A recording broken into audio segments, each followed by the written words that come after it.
Welcome to Novel Love Hearing. We bring you hundreds of novel audiobooks covering every genre and every kind of story you can imagine. Action? We've got it. Adventure? Absolutely. Horror? Of course. Whether it's the legendary Uchiha massacre or outrageous tales like stealing Naruto's and Sasuke's women, you'll find it here.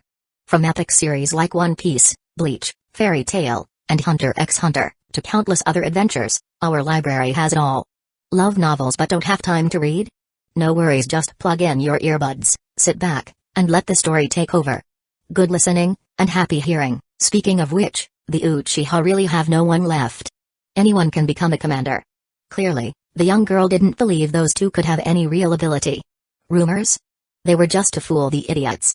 Without concocting some geniuses, how could Tajima Uchiha have smoothly completed the power transition? In the end, it was just the usual tactics passed down through family heritage. Let me, Uzumaki Mido, expose their true faces. The girl flicked her buns and led her personal guards as she set off. Chapter 39, Sorry, I'm not that easy. Hiraki Uchiha is one of the few senior elders still active within the clan. He is also the supreme commander of the Western Front. He is relatively close to Tajima and is one of the rare nice guys in the clan. Even Madara Uchiha, the young clan leader, must show respect and address him as Elder Hiraki. Come in, take a seat, said the commander, with no airs about him. It's no wonder Tajima Uchiha trusted him with his son. This must be Kyosuke, right? Truly, a hero emerges from the youth, Hiraki said, generously offering his praise. When I was your age, I didn't have the courage to step onto the front lines.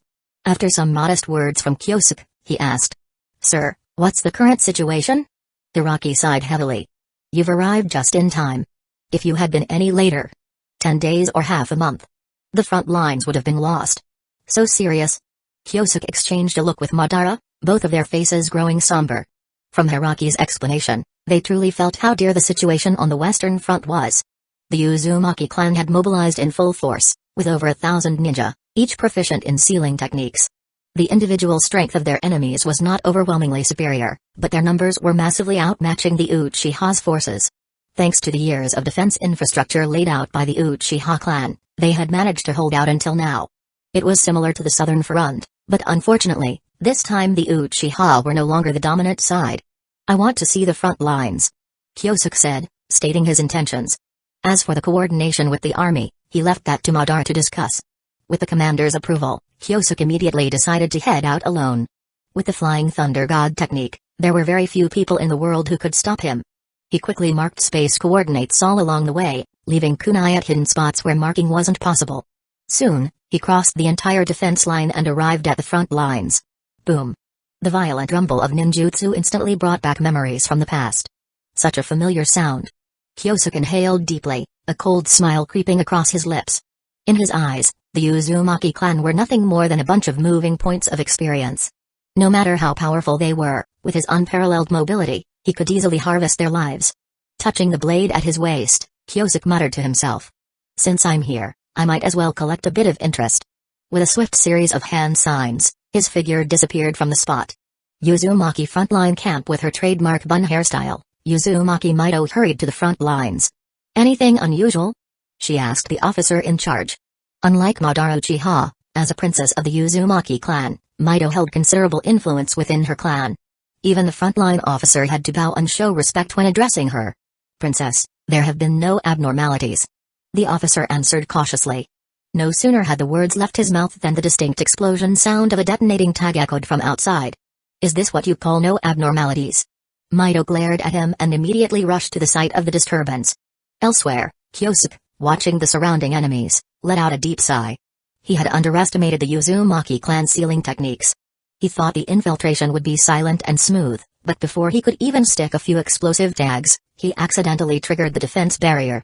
Now, his infiltration plan was completely ruined, and he had already lost over 10 unlit explosive tags. What a waste. With a malicious glance around, he wondered whether he should collect some interest before leaving. He wanted to show the enemy that he could come and go freely from their main base. If they forced his hand, Kyosuke could even visit a Uzumaki homeland and check if the Naruto world's daimyo and his harem really did have the famed 3,000 beauties. It was an overt threat, meant to remind Uzumaki Ashina that the Senju clan couldn't always guarantee their safety. Quietly drawing his long sword, Kyosuke felt the return of his long-dormant bloodlust. During the Warring States period, various clans paid great attention to the application of physical techniques, and the Uzumaki clan was no exception. With the Sharingan's enhancement, he wasn't afraid to clash physically with any foreign clan members. Today, I'll turn this place upside down. Just as he was about to act, a familiar figure suddenly appeared in front of him. Little thief, who are you? Kyosuke furrowed his brow, looking at the girl in front of him. Anyone who made him feel familiar was likely someone who appeared in the original plot. His eyes scanned the trademark bun hairstyle, and he hesitantly asked, "Are you Uzumaki Mido?" "Indeed, that's me," Mido said, hands on her hips, giving off a strong resemblance to Uzumaki Kushina. "What guts you have, daring to come in alone? Aren't you afraid of being surrounded by my clan's experts?" "Experts?" Kyosuke snorted, openly mocking. "Just the Senju's lapdogs. You dare call yourselves experts? What did you say?" Blocking the move of an approaching clan member, Mido stepped forward, her gaze filled with the pride of a princess. "Let me show you today who's truly the frog in the well." With those words, the diamond-shaped seal on her forehead vanished instantly. Yin Seal, release. The Yin Sealing technique, used to store chakra, was a technique that Uzumaki Mido had mastered to accumulate power, which could play a crucial role in turning the tide of battle. In later generations, Tsunade would perfect this technique, creating the formidable S-rank Forbidden technique. Creation Rebirth. The overwhelming chakra she unleashed made Kyosuke feel as though he was facing Senju Hashirama himself. Stepping forward, Mido, who had been a proud princess just moments ago, transformed into a ferocious beast, like a mother dragon. "I can't match her," Kyosuke thought as the three tomoe of his Sharingan rapidly spun. Seizing the right moment, he sidestepped her assault. This move completely exposed his identity. Three tomoe Sharingan? His age? Now I know who he is. Kyosuke Uchiha. Mido halted her forward charge, turning to face him, her gaze full of surprise and uncertainty. She had originally thought that Kyosuke was just an ordinary assassin, but now she realized he was the infamous demon-faced Ashura of the Uchiha. Has he gone mad? Mido wondered. He was infiltrating the enemy base alone. On the surface, it seemed like a brave move, but in reality, it was foolish. Intelligence reports indicated that Kyosuke was leading the Southern Army to the front lines to join the war against the Uzumaki clan. Mido knew that they would eventually meet, but she never expected it to happen under such strange circumstances. "So it's you, Commander Kyosuke. I've heard so much about you," Mido said with a faint smile. "I've always wanted to meet you. Looks like we finally have a chance to talk." "Talk?" Kyosuke raised an eyebrow and said something that almost made the young princes snap. "Sorry, I'm not that easy." Chapter 40, Princess, welcome to the Uchiha clan. What do you mean by I'm not that easy? Mido furrowed her brows in confusion, feeling like something wasn't quite right. She was young and didn't quite understand Kyosuke's teasing words, but the other members of the clan certainly understood their meaning. "How dare you speak to the princess like that? You're not leaving here alive today. Princess, let us capture him together." Mido stopped the excited clan members. Today, she was determined to take him down herself. That way, the morale of the clan would soar, benefiting their upcoming battle against the Uchiha. "Uchiha demon-faced Ashura, I've been wanting to meet you." Boom. With a simple gesture, the ground beneath her feet immediately exploded. The overwhelming chakra fluctuations made Kyosuke frown, thinking to himself. The sealing techniques are truly excellent. But unfortunately, if she couldn't hit the target, it was all in vain. Compared to the chakra, your control is still far from sufficient. Evading skillfully, Kyosuke continued to taunt her verbally. The girl with the bun hairstyle was indeed powerful, but the problem was she focused too much on enhancing her power while neglecting control. Oh, or should I say, it wasn't that she didn't want to control it, she simply couldn't handle such a level of power. Relying on brute strength to defeat him. Her thoughts were too naive. Her consecutive attacks were easily evaded by Kyosuke, and Mido realized that she might not be able to land a single blow on him. Subconsciously, she began to form hand seals, preparing to unleash a powerful jutsu to force him into direct confrontation. But before she could act, her expression darkened, and she stopped. There was no way she could wipe out her clan members with her attack, after all. Just as she hesitated, Kyosuke suddenly blurred into motion, and his blade was at the girl's neck. "You lost." Kyosuke looked at the furious Mido in silence, pondering whether to abduct her. If he played it right, he could force the Uzumaki clan into a ceasefire, or at the very least, make that old man wary of him. If it came to a full-on confrontation, Kyosuke knew that the Uchiha would most likely not stand a chance. This was a fact acknowledged by Commander Hiraki himself, who had been repeatedly defeated by the Uzumaki clan's leader, Mido's father, in previous battles. If not for the Uzumaki clan holding back, refusing to utterly destroy the Uchiha, the entire front line would have collapsed by now. With Kyosuke's arrival, he certainly couldn't allow the initiative to slip into their hands. Whether to fight or not, and how to fight, only he could decide. Thinking about this, Kyosuke gently placed his finger on Mido's neck, whispering, "Sleep, my beautiful princess." Before losing consciousness, Mido was still filled with confusion, seemingly unable to believe that he would actually attack her. Did he think he could escape just because she was a hostage? How naive. In front of her father, all his status and privileges would mean nothing. Kyosuke caught the falling Mido without a second glance at the Uzumaki clan members who were screaming in anger. Instead, he turned his gaze toward the largest tent in the camp. There, a terrifying presence had already locked onto him. Kyosuke knew that the leader of the Uzumaki clan, Mido's father, was definitely inside. "Still refusing to show yourself, huh? You sure have a big ego." Through the vast distance, Kyosuke could almost feel the disdain emanating from the Uzumaki clan leader. It was the type of arrogance unique to older generations, and many of the older leaders, including Tajima Uchiha, carried that same attitude, looking down on the younger generation. For this, Kyosuke didn't feel much. As for Tajima, he was nothing to him, but the Whirlpool clan leader, Mido's father, would soon pay the price for his arrogance.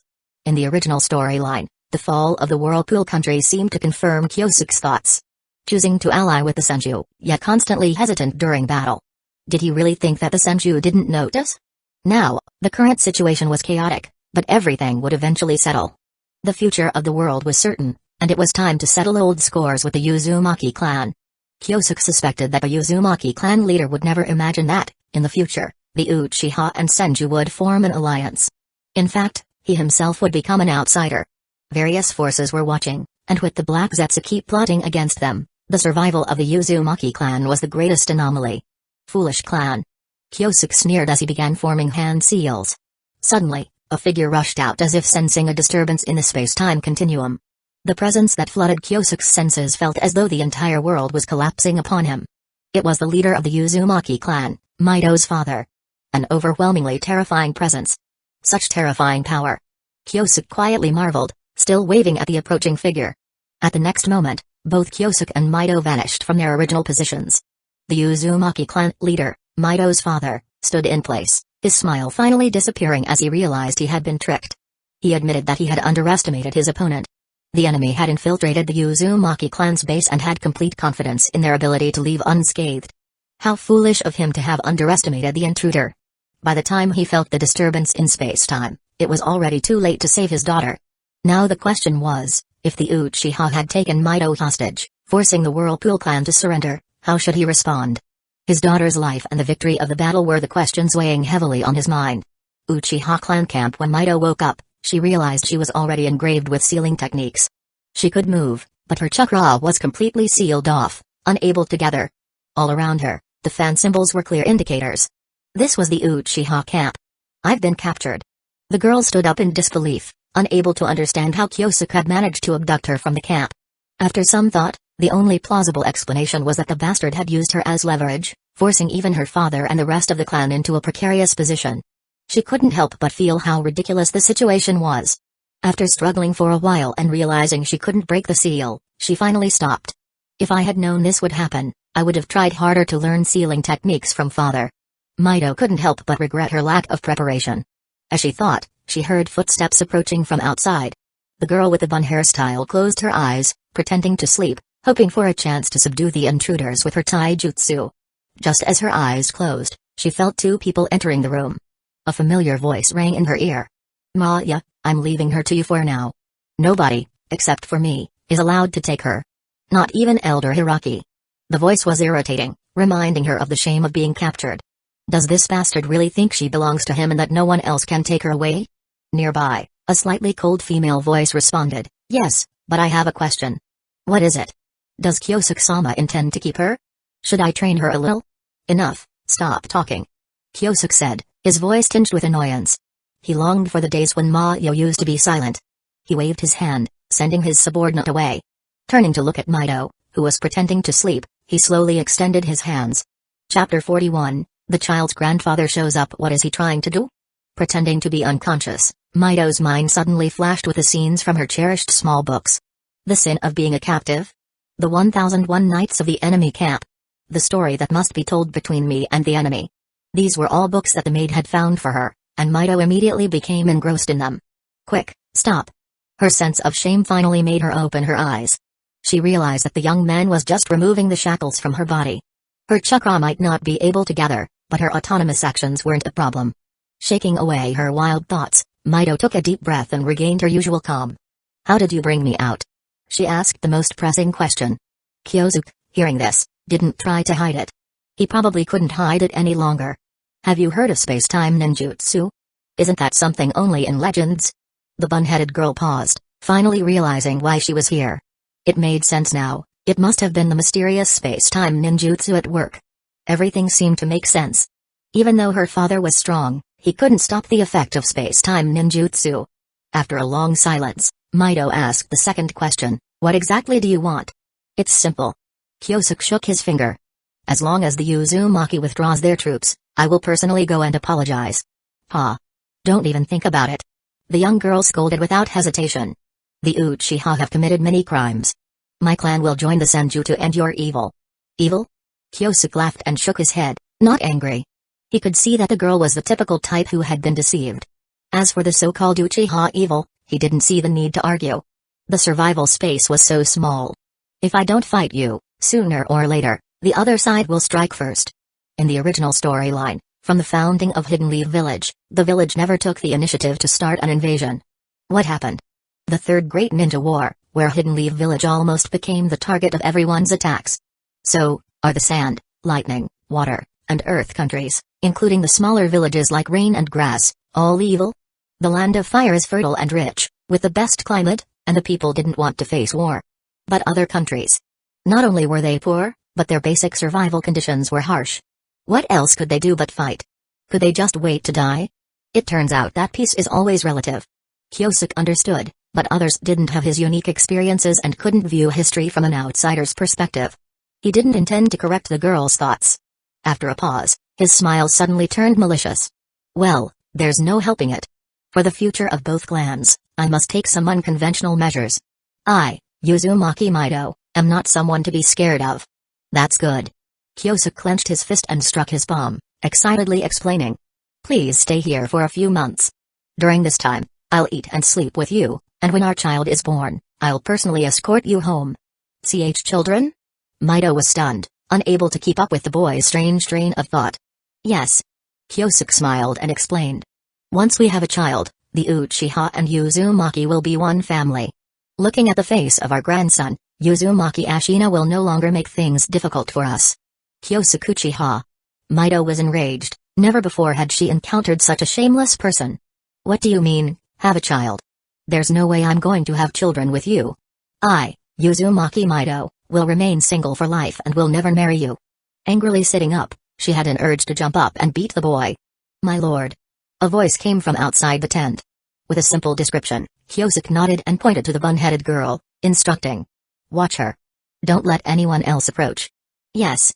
Turning his attention to the girl who had turned her head away, he smiled and said. The child's grandfather has came to visit. I must personally go and greet him. At first, Mito didn't react, but by the time she understood that the child's grandfather referred to who, the bastard had already disappeared without a trace. Bastard, you wait for me. Through the space-time coordinates he had set earlier, Kyosuke quickly arrived at the front line camp. He lifted the curtain of the tent and ignored the strange gazes of many people, walking calmly to his seat. Toph, Kyosuke is here. The army commander, Hiraki, coughed, frequently giving Madara Uchiha a meaningful look. Reluctantly, Madara sighed and spoke. I heard you've captured the princess of the Uzumaki clan? Yep. Kyosuke nodded, speaking nonsense. I plan to marry her and use our children to completely dismantle the Uzumaki clan from the inside. Hiraki Uchiha. Madara Uchiha. The other commanders, rubbing their aching heads. Hiraki Uchiha finally understood why the clan leader couldn't handle this boy. People who don't play by the rules are always the most troublesome because you can never predict their next move. Who would have thought he would dare to infiltrate the enemy camp and bring back the princess of a whole country? As for the child, everyone thought he was just talking nonsense. He was still a kid. Even if he wanted a child, he probably didn't have the ability to produce one. Meanwhile, Madara Uchiha was more interested in the mysterious ninjutsu that had been mentioned in the intelligence reports. Do you really know how to use space-time ninjutsu? Madara whispered. Yep. Kyosuke nodded modestly, not forgetting to boast. Who am I? The greatest genius of the Uchiha clan in 100 years. It's nothing strange that I can use space-time ninjutsu. Did you create it yourself? Of course, I call it Flying Thunder God technique. What do you think of the name? It's just average. The two whispered while Hiraki Uchiha began preparing for the upcoming battle. The unexpected arrival of Uzumaki Ashina on the battlefield was something no one had predicted. Now, they had no choice but to face the threat of a top-level clan leader. The older generation of ninja all had lingering fears and didn't want to directly confront him, while the two younger generation members were eager to take action. What's there to fear? If the army comes, we'll fight back. If the water comes, we'll block it. Kyosuke waved his hand confidently. Exactly. We'll know if we can win only after we fight. Madara agreed, nodding. He knew that in everyone's minds, thoughts like a newborn calf isn't afraid of tigers must be emerging. No problem, time would show who the true strong one was. Whether it's Uzumaki Ashina or Senju Batsuma, they would eventually become his, Madara Uchiha's, defeated opponents. This was the confidence of a strong person. As for Kyosuke, he didn't have such an overbearing idea. With Mido in his hands, he wasn't afraid of Uzumaki Ashina turning on them completely. He was willing to bet that the indecisive man had probably not yet decided how to deal with the Uchiha clan. Chapter 42, Two gods join forces to let you know what madness truly means. When one surpasses 1,000, the sky is covered, and clouds are blocked. When one surpasses 10,000, there is no boundary, no shore. Kyosuke's greatest feeling at the moment is the overwhelming red that seems to spread everywhere. On the southern battlefield, the three clans have never engaged in a large-scale direct confrontation. The largest battle he personally experienced was only a small chase battle in a canyon with a few hundred people. No wonder they built nations, the number of people here is really huge. Kyosuke couldn't help but sigh.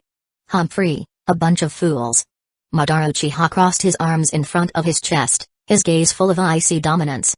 The two of them stood side by side at the front of the formation, facing the surging tide of enemies without fear, talking and laughing in a manner that made others envious. If it were the Legion commander Hiraki, he admitted that he would not have been able to suppress the pressure in his heart. What kind of person was Uzumaki Ashina? Someone who could talk on equal terms with Senju's, someone whose strength reached the peak of a clan leader. Further still, that was a legendary realm, one that no one truly understood the details of. In other words, Uzumaki Ashina represented the strongest of the warring states period. Elder Hiraki was also a clan leader level powerhouse, but he understood that there was an insurmountable gap between their strengths. That was also the main reason why he sought help. They couldn't match in quality, but at least they had to ensure numerical equality, or else there was no point in fighting. The surging red tide suddenly split open a gap, and Uzumaki Ashina walked forward, his aura locking on to the two most conspicuous figures in the enemy's formation. Kyosuke, wearing black battle attire and with a long sword slung at his waist. Madara, in red armor, carrying the Uchiha fan on his back. He originally thought that Mido was the most outstanding successor, but he didn't expect Uchiha to raise two young prodigies at the same time. What luck! Uzumaki Ashina squinted his eyes, and a terrifying aura surged towards the two like a mountain crashing down. Unable to withstand it, the two would be unable to continue participating in the upcoming war. The terrifying battlefield pressure would gradually erode their hearts, turning once proud geniuses into mere mortals. However, Uzumaki Ashina ultimately underestimated the situation. His actions only caused the two Uchiha to activate their Sharingan, and seemingly did nothing else. To outsiders, it seemed more like a bully picking on the weak, with the founder of the Whirlpool Nation, whose daughter had been captured, resorting to pressuring two young boys. If word of this got out, it would be an embarrassment. Looking at the two who were unmoved, Hiraki Uchiha stepped forward and spoke loudly. Uzumaki Ashina, you're only getting worse with age. Indeed. The Uzumaki clan leader laughed bitterly, then channeled the chakra and said solemnly. Release Mido, or I will flatten your Uchiha clan today. With a single motion of his hand, the ninja formation behind him immediately readied itself. As soon as the clan leader gave the order, terrifying large-scale ninjutsu would rain down upon the enemy's formation.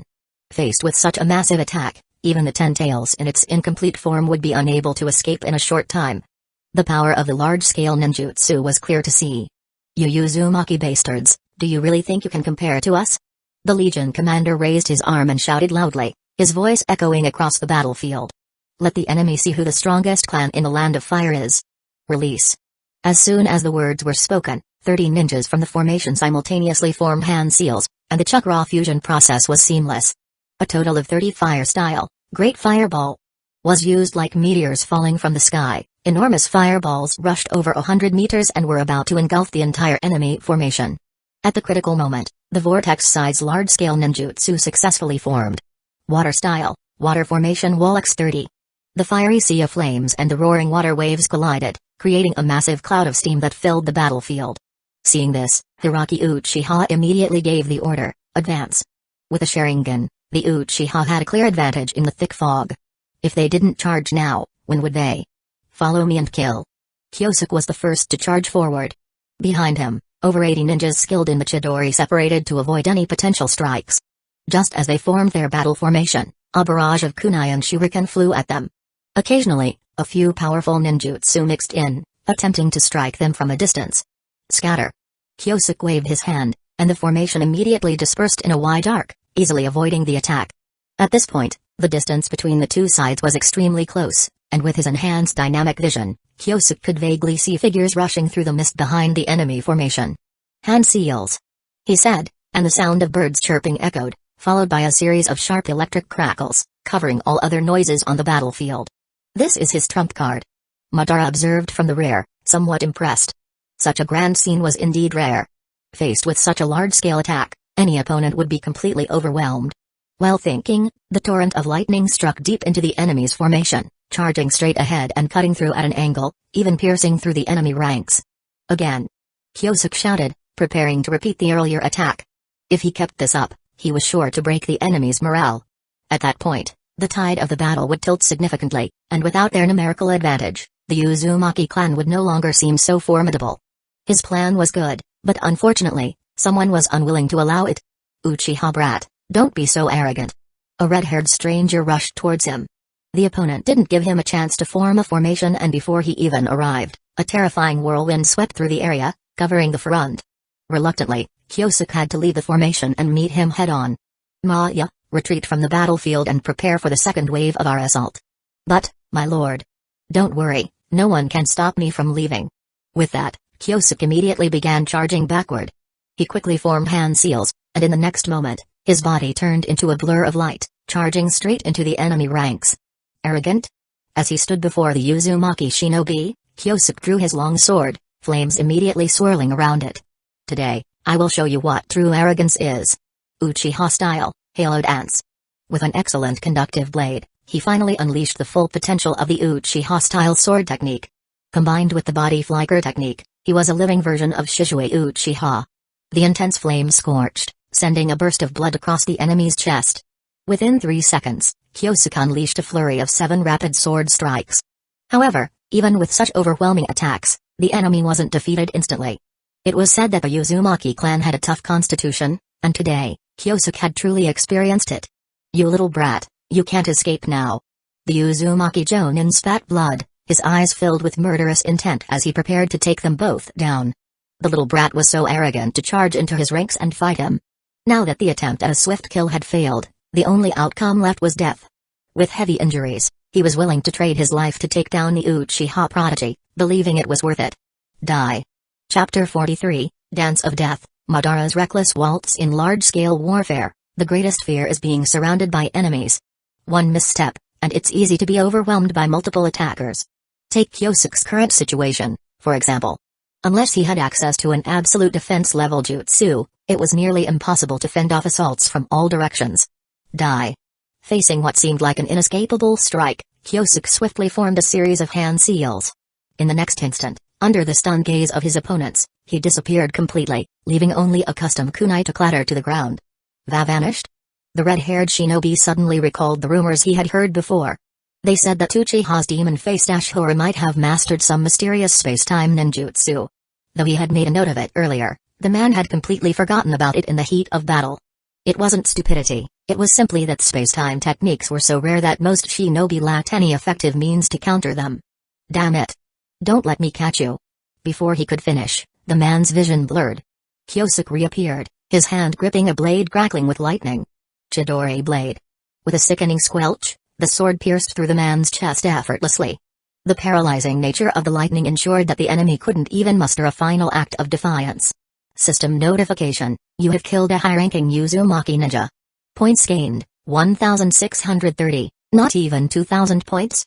Guess you weren't all that strong. Kyosuke muttered, shaking his head with a look of disdain.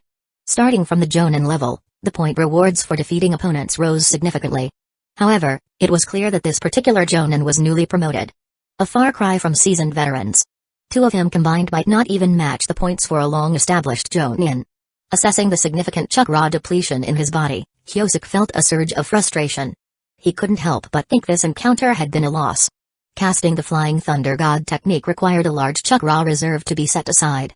For a Kage-level shinobi, this wasn't an issue. But Kyosuke wasn't even at the chakra capacity of a Jonin yet. A single misstep, and he could have found himself in a precarious situation.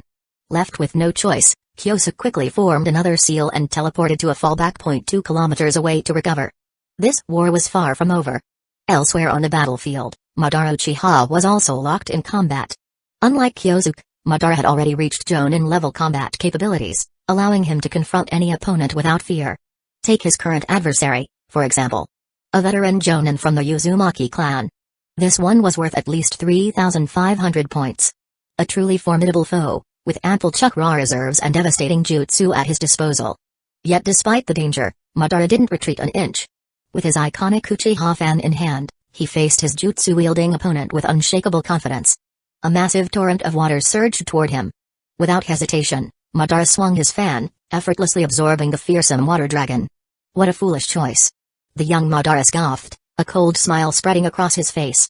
With a flick of the fan, the water dragon was sent hurtling back toward the enemy forces. Uchiha reflection. As chakra swirled around him, Madara's scythe swept through the air, cutting down several enemies who dared to approach.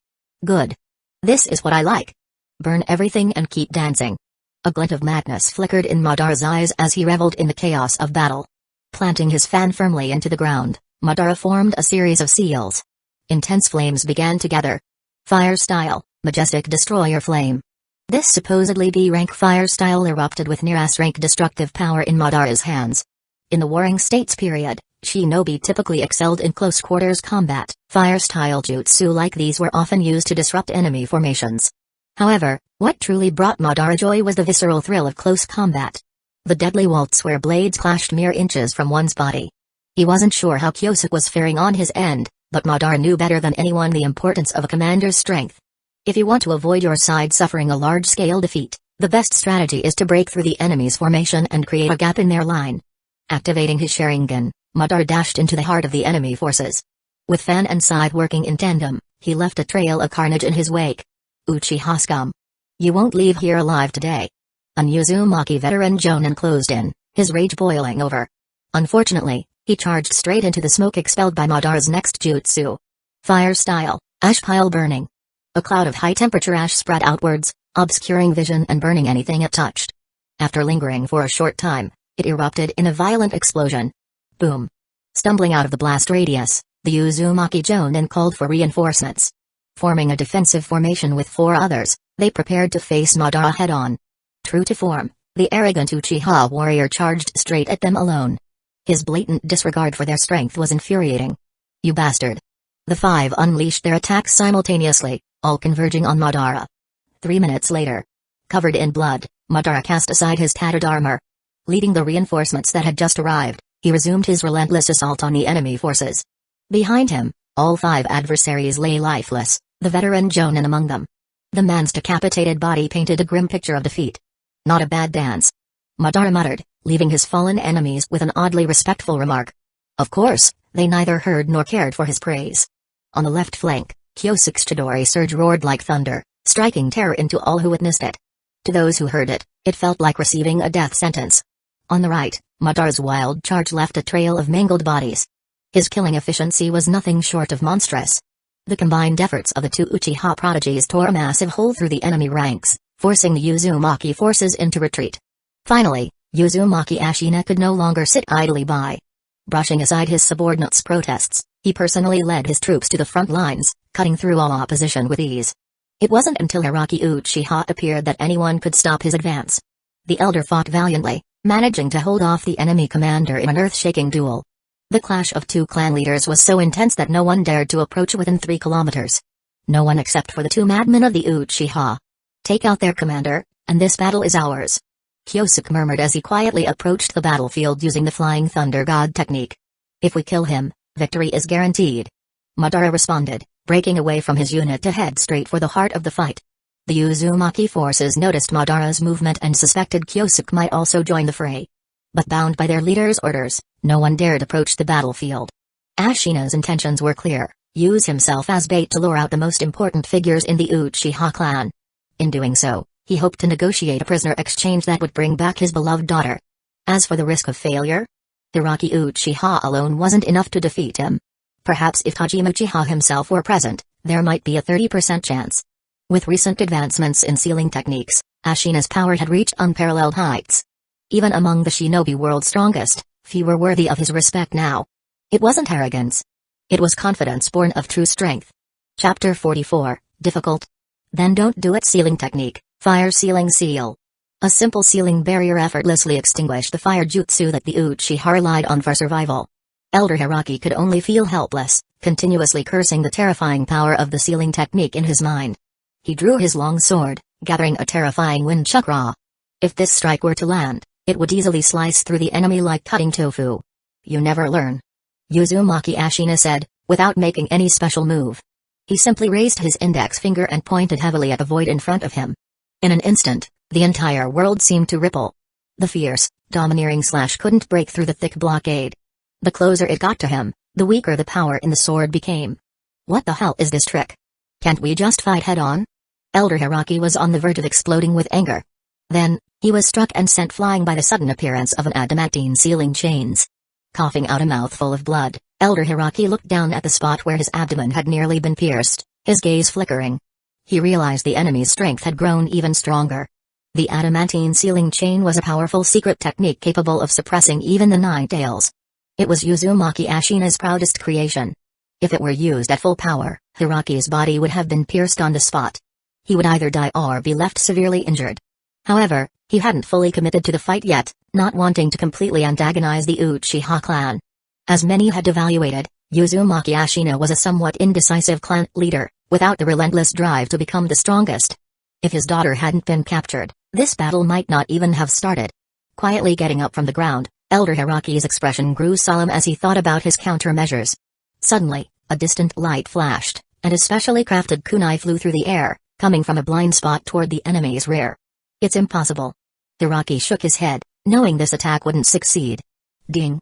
Without Uzumaki Ashina even looking back, golden iron chains automatically struck down the kunai.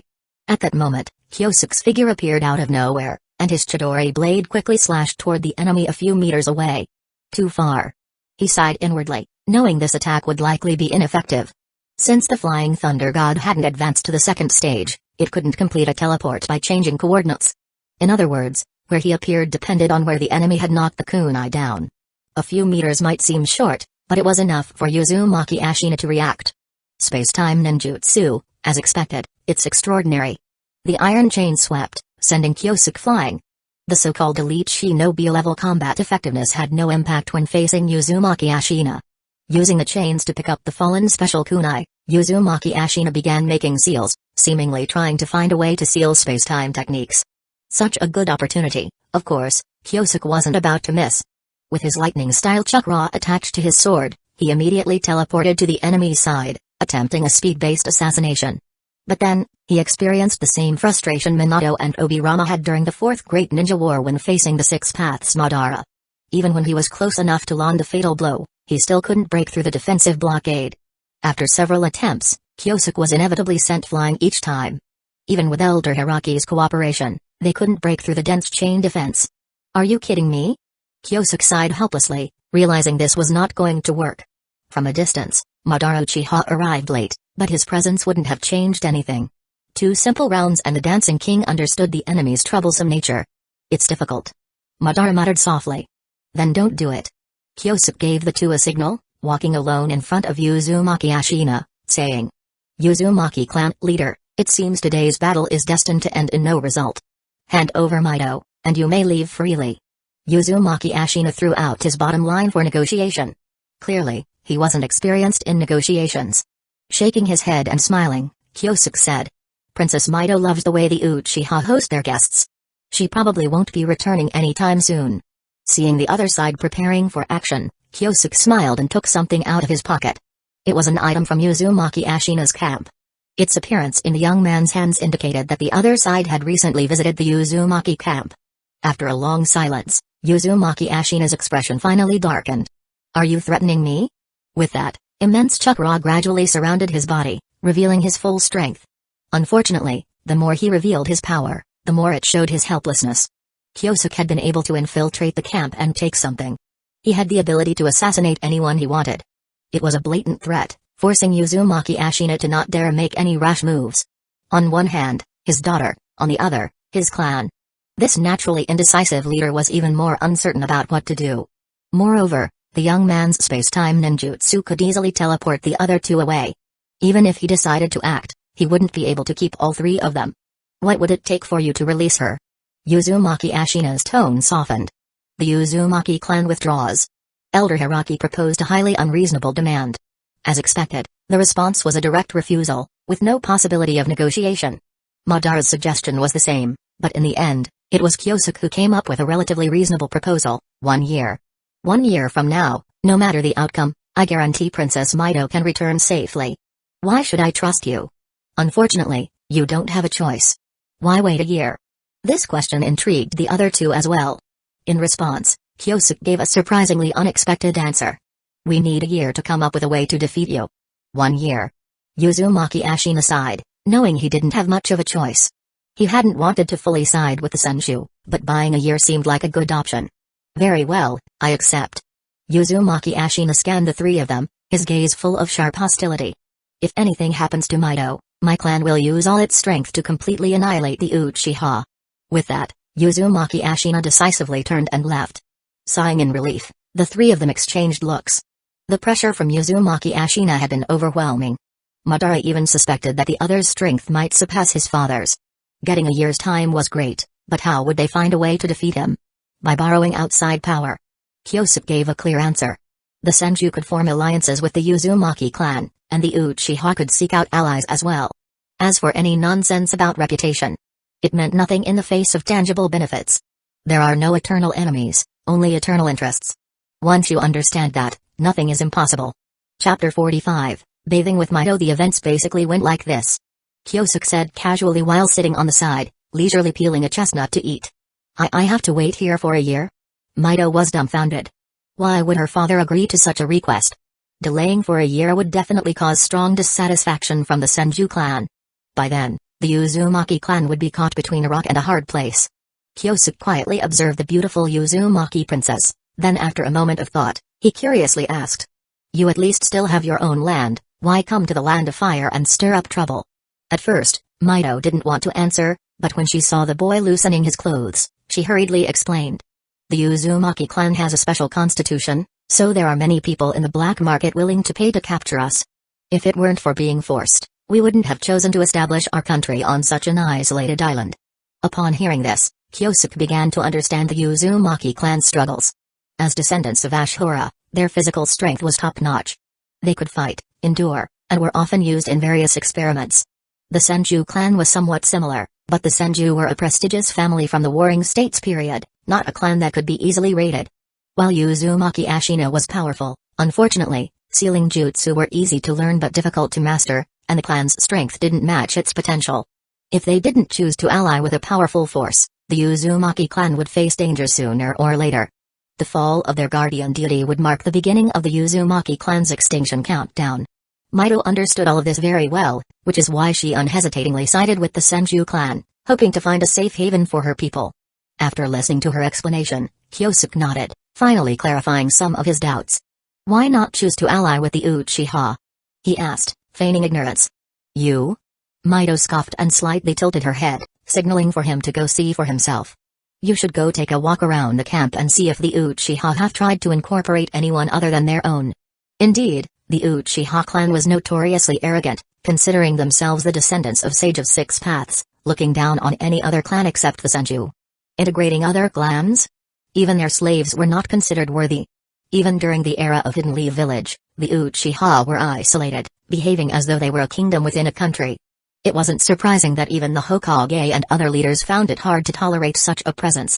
The fact that the Uchiha had survived for 30 or 40 years without intervention was already remarkable. Thinking about his own clan's situation, Kyosuke sighed quietly, unable to think of a good solution for the time being. The Uchiha were inherently this way, what could he do? As he untied the bindings on Mido's arms, Mido, eyeing him warily, suddenly felt a chill when Kyosuke grinned and tugged at her sleeve. "Ah, what are you doing? I already told you, in a year, we'll go to your father with a child. You're such a bastard. Calm down." "Rip. Calm down? How can I calm down?" Kyosuke shot back impatiently. 2 hours later, the pair set off on their journey. To resist the joint forces of the Senshu, the Uchiha had no choice but to form alliances with other powerful families. What others thought didn't concern Kyosuke. As long as he was around, he wouldn't let the Uchiha repeat the same mistakes of the past. One thing was clear. Nothing was impossible if the right efforts were made. To free the Uchiha, they would have to start by forming alliances with other clans. To resist the Uzumaki clan, allies would definitely need to come from the powerful families of the Land of Fire. Such families were rare, and most had a poor opinion of the Uchiha. They wouldn't throw stones while the Uchiha were down, but if Kyosuke could present an overwhelming enough benefit, they might just help.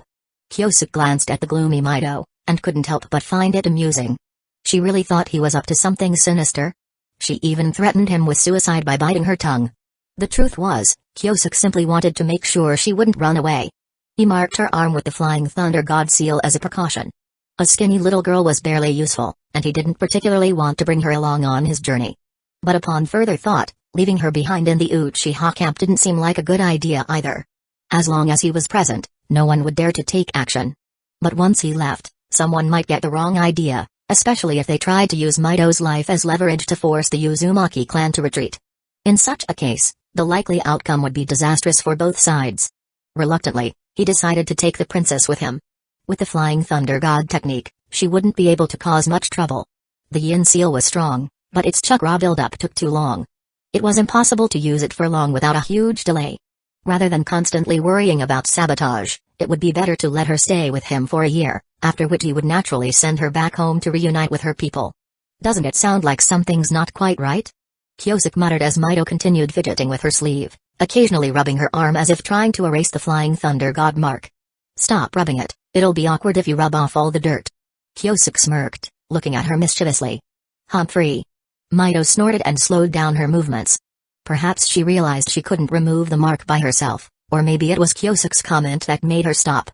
Either way, the next few hours were spent in silence between the two. Until they passed through a small, remote town. "I need to freshen up," Mido suddenly said, making her first request. She thought Kyosuke would refuse, and then she'd be able to bargain with him. However, much to her surprise, Kyosuke nodded and said, "You're right, we should find a place to rest. The battlefield conditions are too harsh." The red-haired girl blinked, suddenly feeling a strange sensation rise within her. It seemed like this guy wasn't as difficult to get along with after all. Unfortunately, this thought was soon shattered. Kyosuke Uchiha, what are you doing?" In the hot spring, Mido completely exploded. She had planned to soak in the hot spring to relieve the stress of the past few days, but before long, she saw that the bastard Uchiha had entered as well. "What are you yelling about?" Kyosuke grumbled, covering his ears in annoyance. "It's a mixed bath, you didn't check before you came in, so who's to blame?" "Beebit. Go to the other side and don't bother me while I rest." Kyosuke closed his eyes and even started snoring lightly.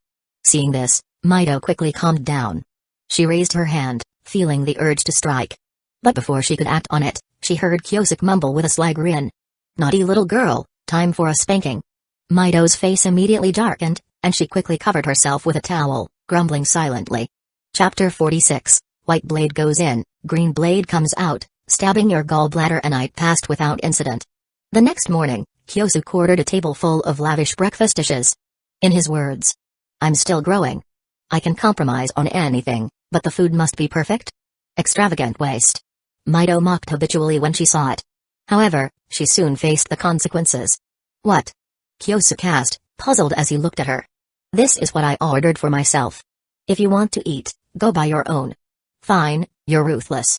The bun-haired girl fumed, sitting down angrily and pulling out dry rations from her pack. Without saying a word, she took a fierce bite, as though the pancake was some annoying Uchiha. "Eat sparingly, that's your food for the next few days." Kyosuke said with his mouth full of oily food, twisting the knife even further. Mind your own business. Fine, but don't come begging me later. Watching the girl's proud but frustrated expression, Kyosuke smirked mischievously. This little brat has such a stubborn personality. She needs to be tempered to avoid major losses in the future. He pulled a sealing scroll from his pocket and found the section marked food to pack up the remaining dishes the innkeeper had prepared. This was an extravagant move. A single sealing scroll cost more than 100 times the value of the food it stored. Most people wouldn't even think of doing such a thing. But Kyosuke wasn't the type to endure hardship if he could enjoy life. As a deputy commander, he had access to plenty of blank scrolls for personal use. Since his family footed the bill, why not take advantage? Little did he know, his actions caught the eye of a watchful observer. To bystanders, seeing two young kids casually using a sealing scroll for food screamed, "We're easy prey."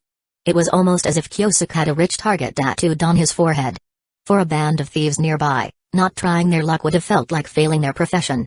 Soon, Kyosuke and Mito found themselves surrounded by a gang of bandits. "Kid, come quietly with us if you know what's good for you. Otherwise, it's white blade in, green blade out. I'll stab your gallbladder." Kyosuke gasped. Bandits these days have such flair. They're even threatening to stabbing your gallbladders now. Am I just going to die of bitterness? Mito, however, wasn't in the mood for his jokes.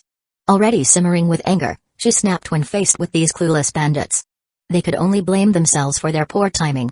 With a sudden explosion of chakra, the quiet girl turned into a rampaging beast, sending bodies flying left and right. Too violent. Too gory.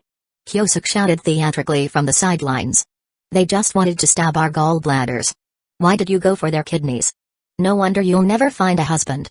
The remaining bandits looked like they wanted to cry. "Boss, please stop taunting her. At this rate, we'll lose our remaining kidneys too." Grabbing the leader, a middle-aged bandit, Mito's voice turned icy. "Speak. How many more of you are there? How much evil have you committed? Spare me." The bandit wailed, though his eyes betrayed a glint of murderous intent. Just as Mito prepared to use harsher methods, the seemingly ordinary bandit suddenly unleashed chakra rivaling that of an elite chunin. Within a second, he reversed the situation and held Mito at knife point. "You!" Mito's eyes widened in shock. She couldn't believe she had been deceived so easily. Why would someone with such skills resort to robbing travelers? "You foolish girl." The man sneered, pressing a kunai to her throat. "Behave yourself. Now that you've seen my strength, there's only one path for you. Death. People must pay the price for their stupidity." "Listen to him." Kyosuke scolded from the sidelines, shaking his head. "What he's saying makes perfect sense. You'd better take it to heart, got it?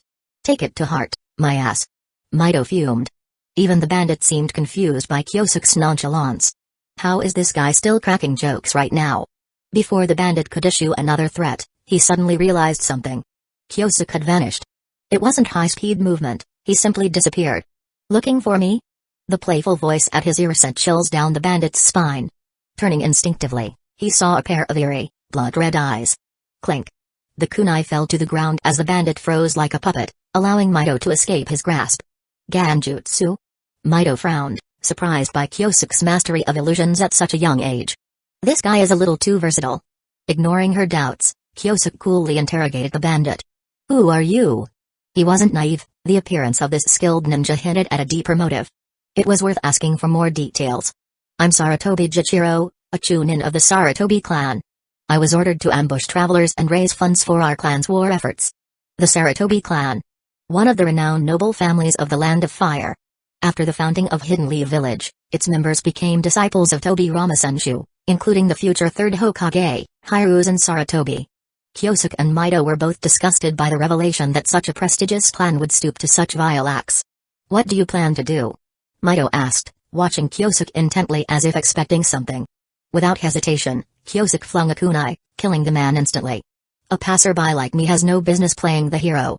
Scoffing at the mere 200 points he gained from the kill, Kyosuke turned and continued walking. "Let's go. Unless you want to bring more trouble to the Uzumaki clan." His words struck a nerve. The Saratobi clan was powerful, combining mysterious techniques with their summoning beasts. It was rumored they even had ties to the three great sage regions. Provoking them could bring disastrous consequences to the Uzumaki clan. "I was too careless," Mito muttered, falling into silence as they approached the eastern border of the Land of Fire. Unbeknownst to them, someone had already begun tailing them. Even Kyosuke, sharp as he was, failed to notice. What are you even here for? Mito finally asked. To find help. You know that.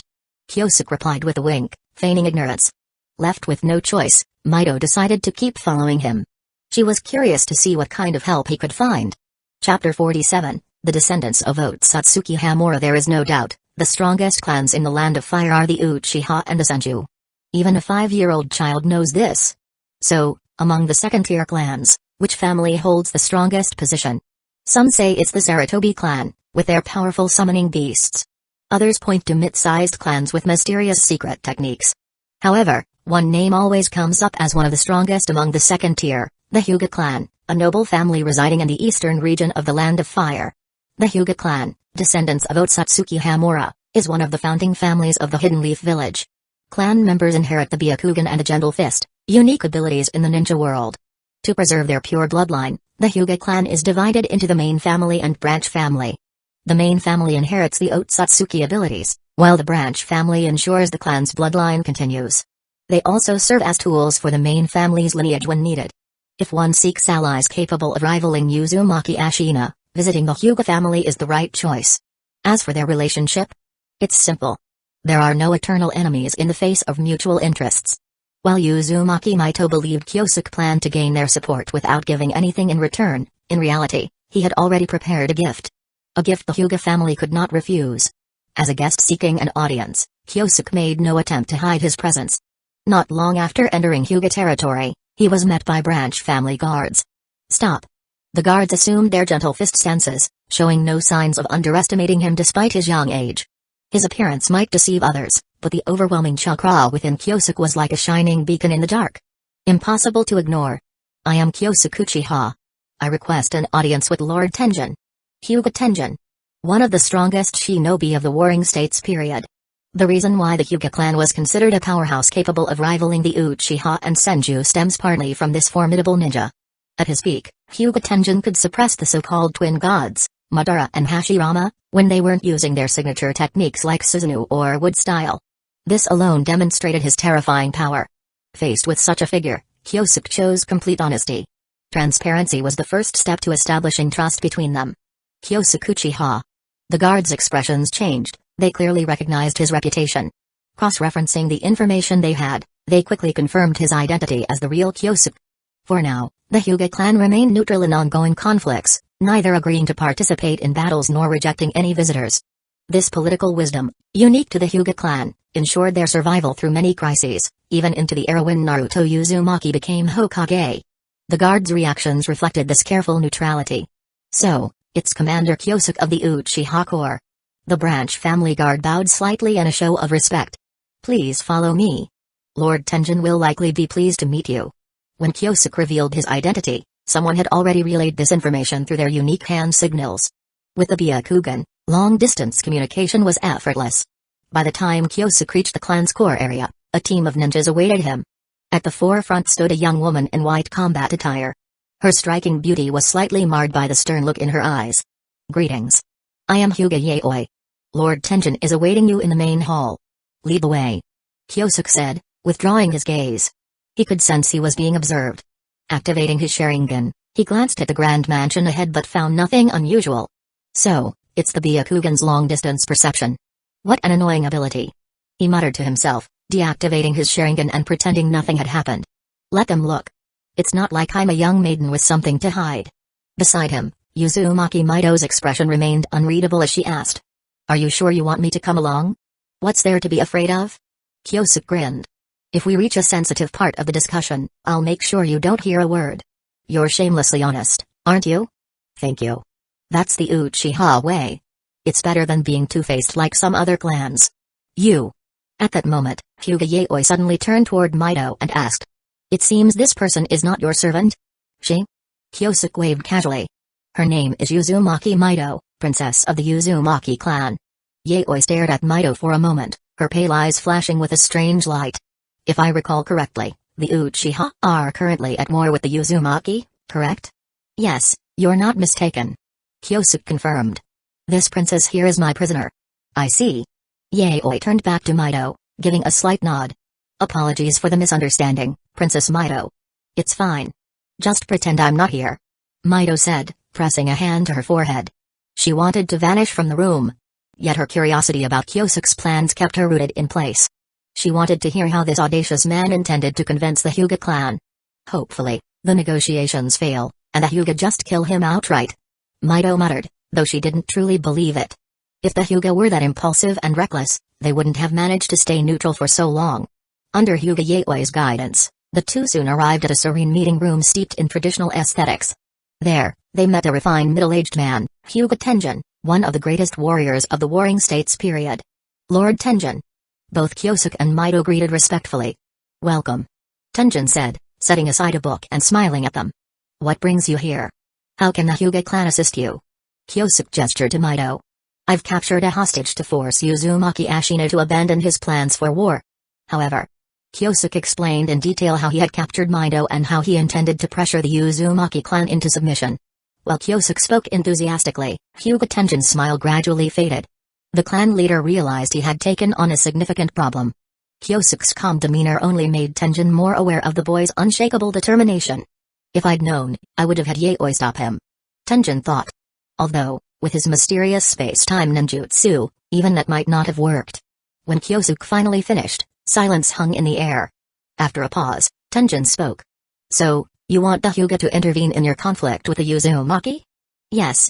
Kyosuke replied, then glanced at the two people beside him. May I speak with you in private, Lord Tenjin? Chapter 48, Do you know about a Tensei again? Hey, are you afraid I'll find out? Mito tried to mock him. However, Kyosuke didn't hesitate and nodded, saying, Of course. Deals need to be secret. If too many people know, it can cause unnecessary trouble. Alright. Hyuga Tenjin initially wanted to refuse immediately. He didn't see any reason to get involved in the conflict between the two clans. Not long ago, the Senju had also sent envoys, offering many tempting conditions, and he had sent them away without hesitation. Now that it's the Uchiha, things won't change. Listening was simply a sign of respect for the leader of the Uchiha. Soon, the two bystanders left, leaving only Kyosuke and the Hyuga clan leader in the meeting room. However, he still shook his head, frankly stating, Forgive me, but can you guarantee that this conversation won't be heard by a third party? Taking a deep breath, Hyuga Tenjin could clearly feel his patience wearing thin. However, considering the young man's status, he still held back his impatience and activated the necessary barrier for the meeting room. Don't worry, even the Byakugan can't see here. Good. Kyosuke nodded and immediately said something that almost made Hyuga Tenjin jump up in surprise. Do you know about a Tensei again? Subconsciously activating his Byakugan, the angry veins on his forehead completely erased the calmness that had once marked his demeanor. Now, he looked like a fierce leader from the Warring States period. Where did you hear about that name? Hyuga Tenjin asked. In fact, he was having difficulty staying calm. As clan leader, he had access to all the clan's ancient texts. In some incomplete books, he had heard about the existence of something like the Tenseigan, said to be the final evolution of the Byakugan. It also involved unknown words such as Hamura Otsutsuki, the Shinobi sect, the moon, and vague terms related to dangers in the shadows. At one point, Hyuga Tenjin had believed that he would never uncover the truth from centuries ago. Now, however, this young foreigner was feeding him information. Please sit, clan leader Tenjin. Their roles seemed to have switched, with Kyosuke exuding the calm confidence of a master. Hyuga Tenjin, realizing he had lost his composure, made a great effort to sit down. He had to admit, this young man was well prepared. Once uninterested, Hyuga Tenjin was now fully intrigued, waiting to see how the young man would continue his persuasion. There's a rumor that the Sage of Six Paths saved the world, founded the Shinobi sect, and created 1,000 years of ninja history. Upon hearing this, Hyuga Tenjin didn't show much change in expression. He had heard many versions of such mythological stories and could even recite several versions. Of course, the clan leaders have heard of that, but you probably didn't know that the Sage of Six Paths had a brother. A brother? Hyuga Tenjin leaned forward, his attention now fully focused. Yes, his brother's name was Otsutsuki Hamura. Crack. Hyuga Tenjin, unable to control himself, crushed the armrest. Upon hearing the name of the ancestor Hamura, he was about 70% convinced. Even he had only heard of the name Hamura and couldn't connect it with the Otsutsuki or the Sage of Six Paths. He had so many questions, but soon stopped guessing because the young man's explanation continued. For some reason, the noble ancestor decided to leave the shinobi world and go to an unknown place to watch over a looming threat. Thus, his bloodline was split, and the bloodline that remained in the shinobi world became the Hyuga clan. Sitting across from Hyuga, Tenjin felt almost like listening to a story in a tavern. Is this brat really just making up lies to deceive me? To gain his trust, Kyosuke thought for a moment and then decided to reveal a little more information. The two of your clans inherited different powers from Otsutsuki Hamura. You inherited the eye, and another branch inherited the body. To activate the Tenseigan, the eye and body must combine, and that's when one can obtain power beyond the Mangekyo Sharingan. The Mangekyo Sharingan wasn't a secret among the higher-ups in the shinobi world. For a period, the Uchiha clan had many Mangekyo Sharingan users who once dominated the Fire Nation, only to be brought down by an internal conflict. To suppress Mangekyo users, the forbidden technique Izanami was created. This wasn't recorded in the clan's books. Kyosuke had learned about it through the memories of the reanimated Detachi. By mentioning the Mangekyo Sharingan, he intended to emphasize the power of the reincarnation eye while also signaling that he wasn't just some clueless kid. After a long silence, Hyuga Tenjin finally regained his composure and spoke faintly. Your story is vivid, but it's not enough to convince me. It seemed like Hyuga Tenjin had never fully believed his words. However, these tactics didn't faze Kyosuke in the slightest. Oh?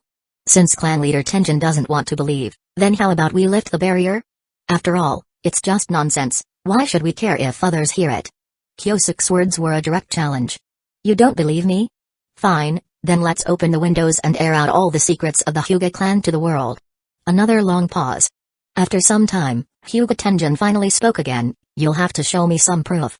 Despite knowing the odds were slim, the temptation of the Tenseigan made him willing to try anything. Proof? Kyosuke scratched his head in frustration before leaning forward, a wicked smile curving his lips. If clan leader Tenjin agrees to form an alliance with my clan, I can personally take you to meet the other side. Hyuga Tenjin hesitated briefly before decisively stating, very well. As long as you prove the plan's feasibility, the Hyuga will be your strongest ally. He didn't say Uchiha, but instead referred to your clan, showing that these old negotiators truly knew the art of bargaining. Upon hearing this, Kyosuke smiled faintly and extended his right hand. Deal. I hope our cooperation will be a success.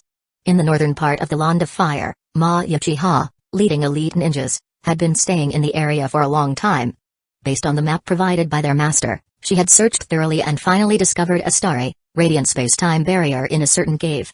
The road to the moon. She ordered her team to carefully cover up the cave and record the exact coordinates, after which the team quickly left the area. Now that they had found the location, what came next was no longer her concern. Soon, Kyosuke, who was visiting the Hyuga clan, received a message from Maya. Using the flying thunder god kunai set up along the way, it took him about half an hour to reach the cave. Next, the task was to study the space-time barrier. When he could perfectly replicate it, that would be the moment he could lead the Hyuga clan to fulfill their dream of reaching the moon.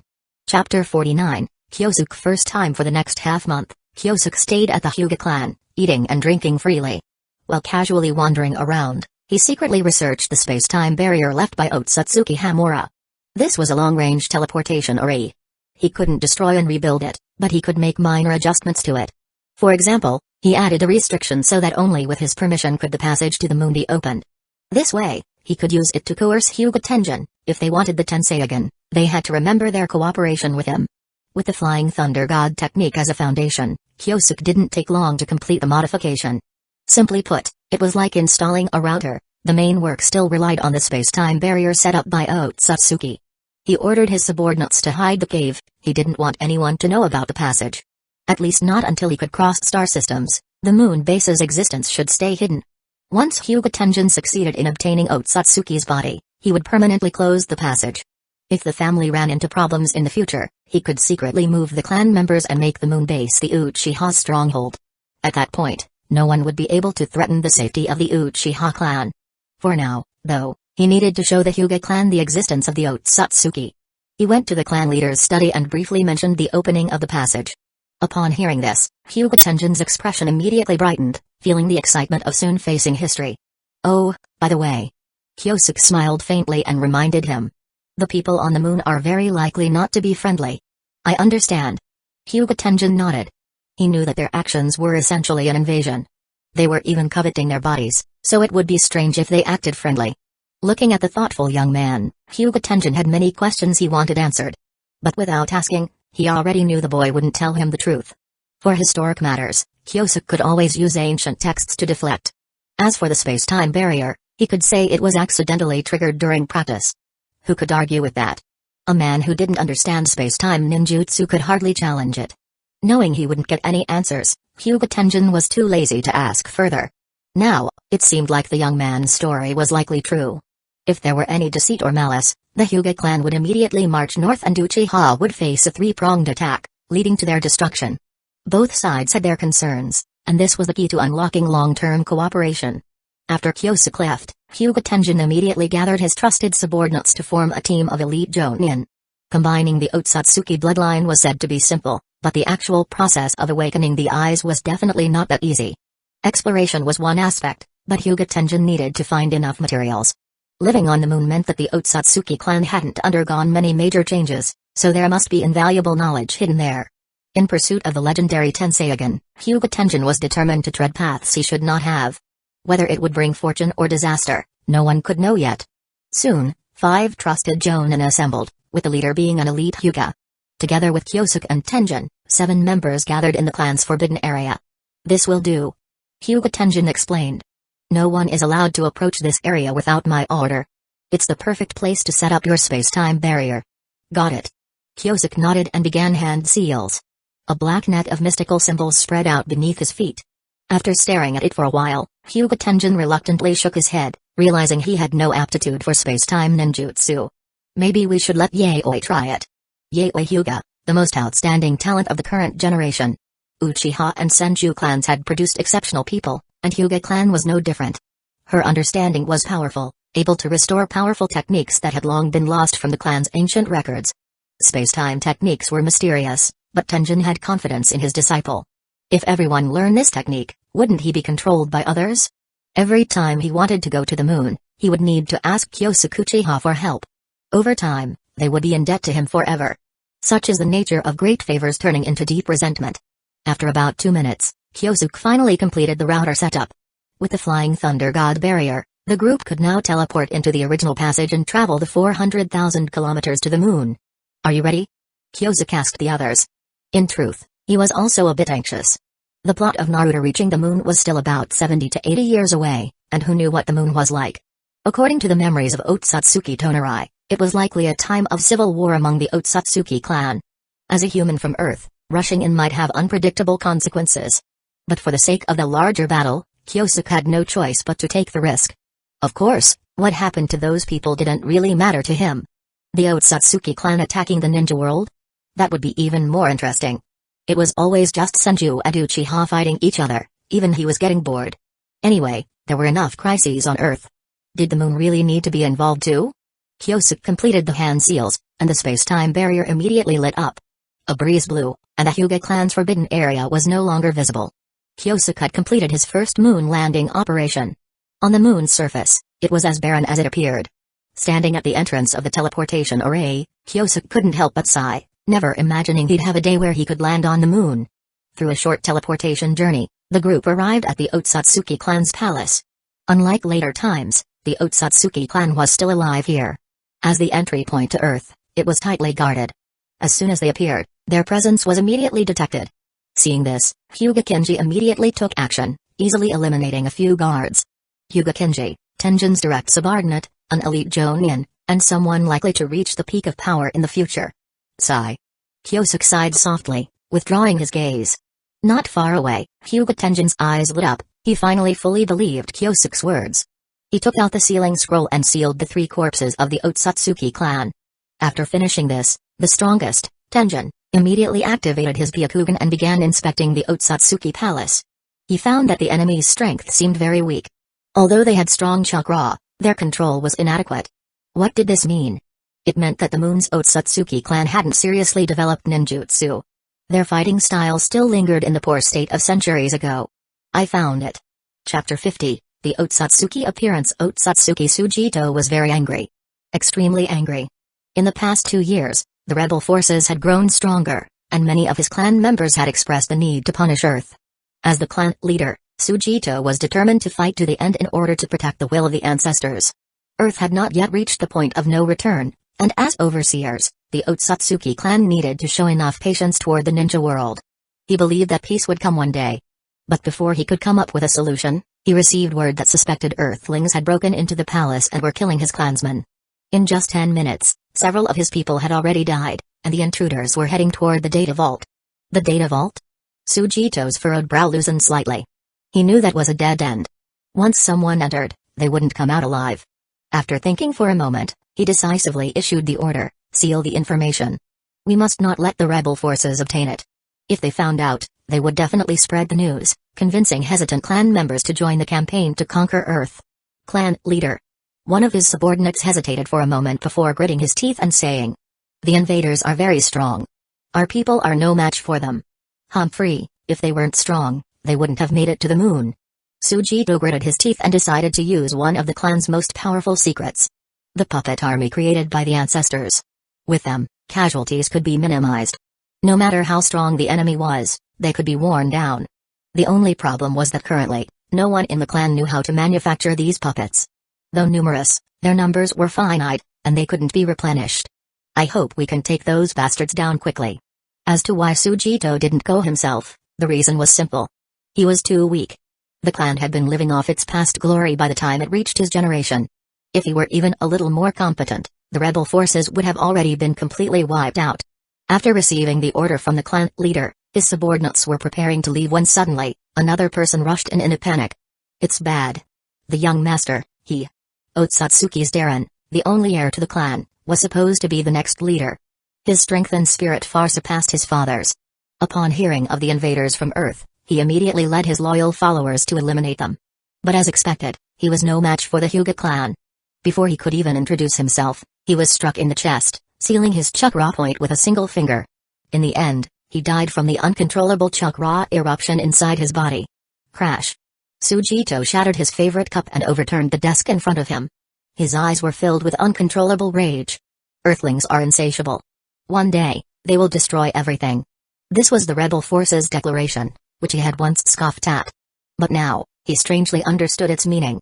He pushed open the door to the meeting room and staggered toward the forbidden area behind the palace. It was rumored that his ancestor, Otsutsuki Hamura, was buried in the forbidden area, where the ultimate weapon prepared by the ancestors for future generations was hidden. Only the most legitimate members of the main family could know this highest secret. Even if the rebel forces of the branch family won, they could never get the blessing of their ancestors. Earthlings, none of you will leave alive. Perhaps I was wrong. Perhaps the ancestors were wrong. Earth truly is a place beyond saving. It must be completely wiped out. Outside the data room, Kyosuke could feel his teeth aching. You killed the young master, and our clan will never let you go. Damned Earthlings, all of you should go to hell. I swear, one day we will drive you all out. Even though their words couldn't distract them, the moon people on the other side were still doing their best to fight. From their insults, Kyosuke realized one thing. They had accidentally killed the only heir of the clan. Well, things have really escalated now, he thought, feeling a bit of stomach pain. To be honest, Kyosuke didn't want to cause too much of a commotion. He just wanted to ensure the completion of their transaction first. But he couldn't help it. The Hyuga clan's elite shinobi were too ruthless, killing on sight. Even though the enemy was still kilometers away, they had already planned an ambush. As a result, they had taken down the young master on the spot, and the death was a horrific one. This guy, doesn't he know his own limits? Why come here and stir up trouble? He deserved to die. After cursing at him, Kyosuke didn't join the battle. He was just waiting for the Hyuga clan's top ninjas to find the Tenseigan documents. He knew the data room was a dead end, and with the enemy's relentless attacks, they wouldn't hold out for long. Luckily, he had prepared in advance, leaving a Flying Thunder God mark at the barrier's location. Once they got the documents, he would use the Flying Thunder God to escape. Let them fight, just don't throw the moon at my face. After all, Otsutsuki Kaguya was sealed on the moon. If the moon were thrown, who knew what would happen to Earth, but Kaguya would definitely break free from her seal. At that point, the ninja world would really face its end. But on second thought, something like that probably wouldn't happen. The Sage of Six Paths, hiding by the banks of Pure Land River, his younger brother whose life and death is unknown, and Otsutsuki Ishiki who is hiding somewhere. No one would want to see Kaguya break free. If that day really comes, maybe the old Sage of the Six Paths will get so happy that he'll directly grant him full-level yin power, and at that point, he might even get to play around with the Rinnegan boom boom boom. Ahead, a large number of human puppet troops were attacking. Compared to the techniques of Sasori of the Red Sand, the Otsutsuki's puppet technology was clearly more advanced. No matter the material, they could easily make human puppets, and the user could remotely control them wirelessly. It was incredibly convenient. The problem was their combat power wasn't very uniform. Apart from shooting energy balls, they had no other attack methods. Normal ninjas might think the energy balls were powerful, but for Hyuga clan ninjas, who excelled in taijutsu, the puppets were nothing special. 8 trigrams Pum's heavenly rotation and none of those balls would be able to get through. Even though there were so many puppet troops, they couldn't create a path, and the Hyuga clan's elite forces were truly formidable. Boom. Lost in thought, a loud explosion grabbed Kyosuke's attention. What? What is that? Hyuga Kenji, one of the elite ninjas, exclaimed with panic. Through his Byakugan, he saw a massive, chakra-filled mass speeding toward them. One of the ninjas rushed forward, only to be killed instantly by the opponent. Damn it, we can't let this affect the clan leader. Hyuga Kenji signaled, calling the remaining 3 elite ninjas back. The final battle was about to begin. Chapter 51, The Power of the Tenseigan. In order to protect future generations of the Otsutsuki clan, Otsutsuki Hamura left behind 2 powerful trump cards. The first was the terrifying human puppet-making technique. The second was an imperfectly evolved Tenseigan. The former emphasized quantity and could be used to resist foreign invasions. If the shinobi world ever faced a crisis, human puppets could also be used to suppress rebellions. The latter emphasized individual power. If an enemy as terrifying as Kaguya ever appeared, the Tenseigan could be used to confront them. For all these years, the second trump card was never used because there were too few people who knew of its existence. Otsutsuki Tsujido, originally a moderate leader who respected the clan's teachings and didn't want to start any wars, was pushed to his limits when invaders killed his only son. It was intolerable. Driven by hatred, he decisively activated the Otsutsuki clan's final trump card. An imperfectly evolved Tenseigan. You will all die.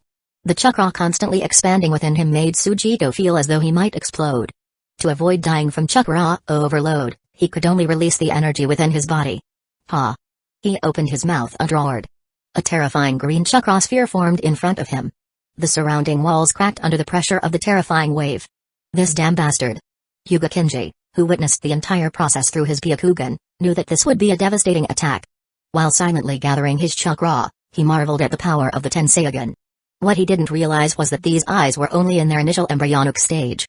Unable to enter the Tenseigan chakra mode, unable to form the truth-seeking orb, and unable to perform the devastating techniques that could split the moon in 2.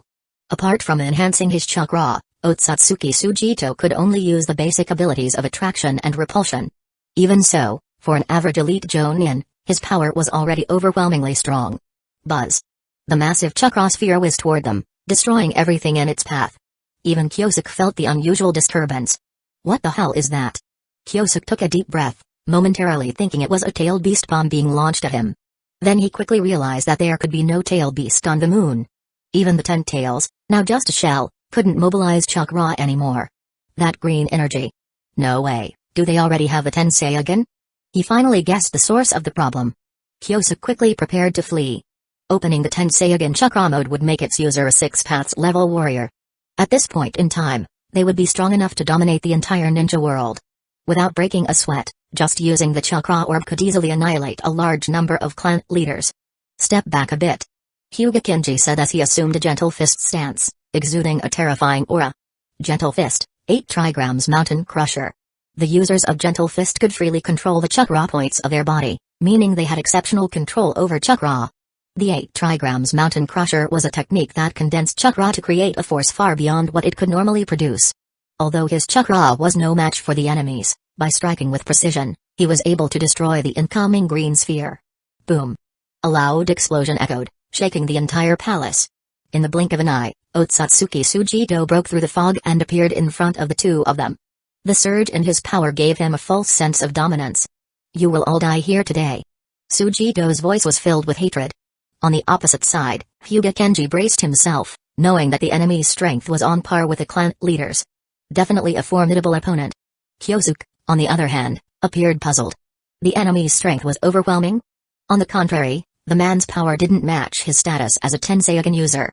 Apart from the dazzling eyes, he hadn't activated any special chakra mode, hadn't summoned the truth-seeking orb, and couldn't even float. The powerful dojutsu of the Otsutsuki Hamura had been reduced to merely a chakra amplifier in his case. It was ridiculous. Perhaps, the Tenseigan has stages of evolution, similar to the Mangekyo Sharingan. Kyosuke mused. Clearly, this person wasn't worthy of the title of Tenseigan wielder, or perhaps his eyes weren't a perfect dojutsu. From the most straightforward observation, the enemy did possess clan leader level destructive power, but in other aspects, he was severely lacking. Simply put, it was like a child holding a gun. The destructive potential was there, but there was no mastery of the weapon. For someone like Hyuga Kenji, the power might be enough to overwhelm him, but for someone of equal rank. Suddenly, a loud bang came from the direction of the information room, and in just a few seconds, Hyuga Tenjin appeared next to Kyosuke. He was holding the corpse of the young clan leader in his hand. "Bastard, put down my son's body." Otsutsuki Sujito's anger flared, and his attacks grew more vicious. "Take the body," Tenjin said indifferently. "I've checked the relevant information. To activate the Tenseigan, you need to use the most direct Otsutsuki bloodline." Kyosuke seemed to understand what he meant. He ordered Hyuga Kenji to retreat, then, before leaving, Tenjin decided to test the enemy's power. Having studied many records, he knew the enemy's state. The posture didn't seem like the true power of the Tenseigan. With a cross-step and a graceful movement of his arms, he took the same stance as Hyuga Kenji. Both were preparing for the 8 trigrams mountain crusher, but the difference in their power was immense. Chakra gathered with terrifying force, and with a swift motion, Tenjin struck at the critical point. In an instant, an invisible shockwave spread out, destroying the green chakra sphere and obliterating the palace 1,000 meters away. Gentle Fist, 8 trigrams mountain crusher. This was one of the Hyuga clan's most powerful techniques. Its power was comparable to a tailed beast bomb, making it an S-rank skill in the realm of taijutsu. Dazed, Otsutsuki Sujito finally snapped out of his delusion. He realized that, even with the blessing of the ancestors' power, he couldn't unleash such terrifying attacks. Unless, of course, the Tenseigan evolved to a higher level. As the palace exploded, the enemy vanished from sight, and Sujito could not track their movements. "My child." Hatred continued to spread, torturing his mind and body. After venting for a while, Otsutsuki Sujito made up his mind. He would take revenge on the hateful Hyuga clan.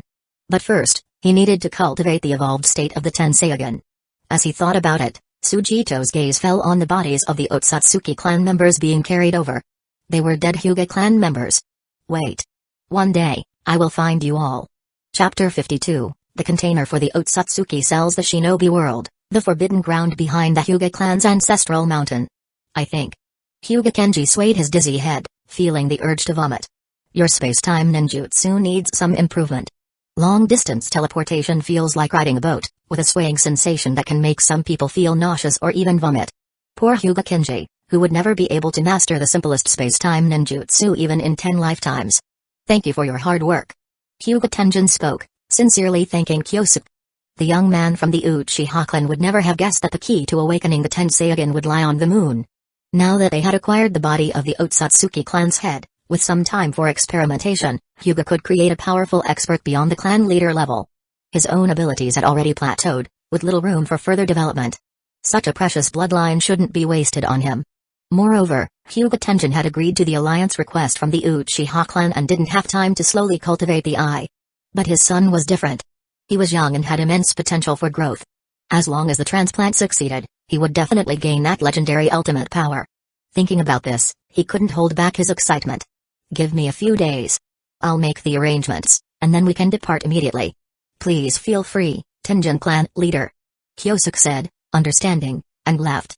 He knew that Hyuga Tenjin would begin research immediately, but unfortunately, the Otsutsuki clan's genes were not so easily obtained. In the original storyline, Orochimaru, Denzo, and other scientists in the ninja world spent decades researching the cells of Hashirama, with little success. The only product that came out of it was Yamato, a man who specialized in cultivating plants and greenery. The cells in the bodies of Summoning, Impure World Reincarnation Madara and Summoning, Impure World Reincarnation Hashirama were well preserved, but they required the use of Summoning, Impure World Reincarnation's body. To successfully transplant them into a human body? It wasn't until after the Fourth Great Ninja War, when Naruto's severed hand was used, that they succeeded. However, it was still unclear if the sun power and Dashur Chakra had anything to do with the success. Now, in the Warring States period, when electricity was just starting to become widespread, the idea of perfectly transplanting Otsutsuki clan cells seemed nearly impossible. The Otsutsuki clan on the moon wasn't like the true Six Paths brothers. Their bloodline had been diluted to the point that only the main family members still had noticeable Otsutsuki features. The rest of the clan resembled normal humans from Earth. Based on Kyosuke's understanding, transplanting the cells should be slightly easier than the cells of Hashirama. With the current technology Hyuga possessed, it would take 30 to 50 years for it to succeed. Thinking this, he unconsciously glanced at the system's knowledge exchange section. As long as Kyosuke wanted, he could quickly become the strongest scientific scholar in the world. Gene cloning, cell transplants, he could even replicate Iron Naruto if he wished. Too bad, there isn't a suitable research environment right now. Kyosuke muttered to himself. He suppressed his scientific dreams and turned to go back to his room, intending to check on how Yuzu's young lady was doing. Ton. As he approached the door, he heard a sound from inside the room, reminiscent of an old cow drinking water. Cough. Kyosuke lightly cleared his throat, then kicked the door open. Good morning, Mido. With a loud splash, Mido sprayed milk from her mouth in shock. Her milk bottle fell to the floor, and her bun-style hair hit the ground as she began coughing violently. You bastard. One day, I'm going to kill you with my own hands, poor child. Kyosuke shrugged, ignoring her unconvincing threat. By the time she could control the Ninetales, he would have already mastered his complete Susanoo and be flying in the sky. If she wanted to kill him, there was probably only one way. Kyosuke thought of something, and a terrifying laugh escaped from him, causing Mido's hairs to stand on end. This bastard is definitely up to no good. Mido thought, unable to control her anger. She lunged at him, baring her teeth. I'll fight you. Meanwhile, Hyuga Tenjin couldn't wait to begin his research. As his direct disciple, Hyuga Yaoi also had the privilege of joining in. This is what the master brought back from his trip, she said, taking a deep breath and beginning the initial blood transplant. There were plenty of prisoners in the clan, so experimental materials were in abundance. It didn't matter if they died. Otsutsuki blood was different from any common blood type in the ninja world. It could be said that it would 100% cause adverse reactions. However, no one expected the rejection to be so violent. In just 20 seconds, the test subject, who had Chunin level strength, was sent to the afterlife in a bloody storm. Let's continue. Tenjin furrowed his brows, a bad feeling slowly rising in his heart. It turned out that his bad feeling was right. In the next 10 experiments, no one could last half a minute. As soon as the Otsutsuki cells entered their bodies, a complete breakdown reaction occurred. If this continued, not only would the test subjects die, but the blood from the corpse bodies wouldn't be enough for further experiments. Damn it, it's really not that easy to obtain the power of our ancestors. For an entire night, Hyuga Tenjin struggled with the experiments. Eventually, he reluctantly came up with a not-so-great solution. The caged bird seal, a special mark unique to the branch family of the Hyuga clan. This seal was incredibly powerful, the strongest technological achievement of the Hyuga family over thousands of years. Even the Byakugan, which possessed the bloodline of the Sage of Six Paths, could be suppressed by the caged bird seal. This was also why the Hyuga clan had never produced a truly legendary expert. By using this sealing technique, they could restrict things on a microscopic level. But would it work on the cells entering the body? Over the next few days, Tenjin conducted experiments on his hypothesis. The results were promising, the caged bird seal indeed worked. With it, the Otsutsuki cells couldn't spread throughout the body. However, another problem arose. To keep the cells intact, they had to be constantly infused with chakra, and the person in control of the seal needed to frequently strengthen and seal the cells. Otherwise, it would all be in vain.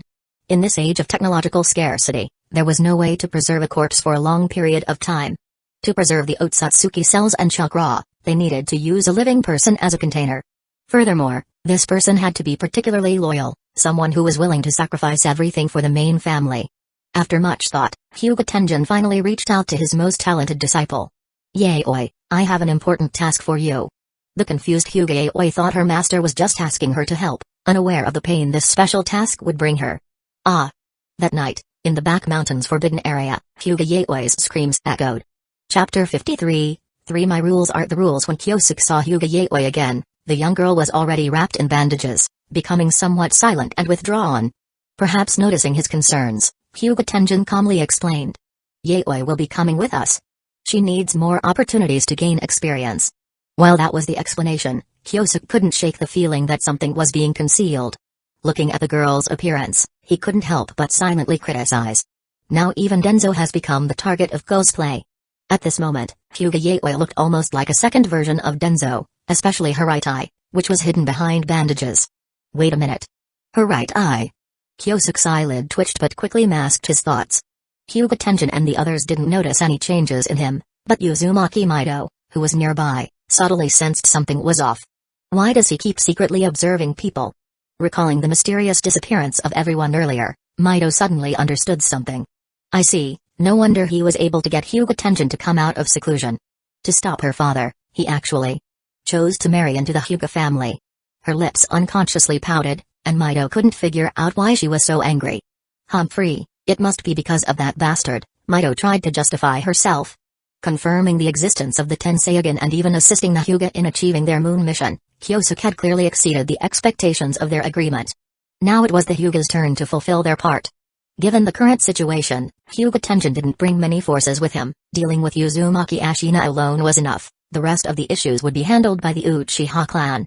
Of course, Hyuga Tenjin didn't let his guard down. He still brought along 10 elite subordinates with formidable strength, just in case something unexpected happened. These 10 could help him escape any enemy entanglement. Although he believed the Uchiha would never make any irrational moves, he understood that the true enemies were the Senju and the Uzumaki clans. If the Hyuga continued provoking them, the Uchiha might really face an extermination war. Knowing this, he felt comfortable bringing Hyuga Yaoi to the battlefield. After all, the girl wasn't just the clan leader's disciple, she represented the hope for the family to dominate the ninja world, and she was also a vessel for his son to become a top-tier warrior. No mistakes could be allowed.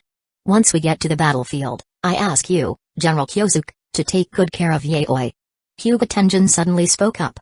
He had noticed that the Uzumaki princess was constantly emitting hostility towards his disciple, so he had to make this request. In response, Kyosuke gave his full assurance. Don't worry, clan leader Tenjin, I will do my utmost to ensure her safety. In reality, besides the threat from the Senju, he was also a little concerned about retaliation from the moon. Fortunately, he hadn't done anything too remarkable, so the extraterrestrials wouldn't be able to trace the Uchiha clan's activities. If retaliation did come, Hyuga Tenjin would be at the forefront, and in that case, Kyosuke might be able to uncover some hidden truths.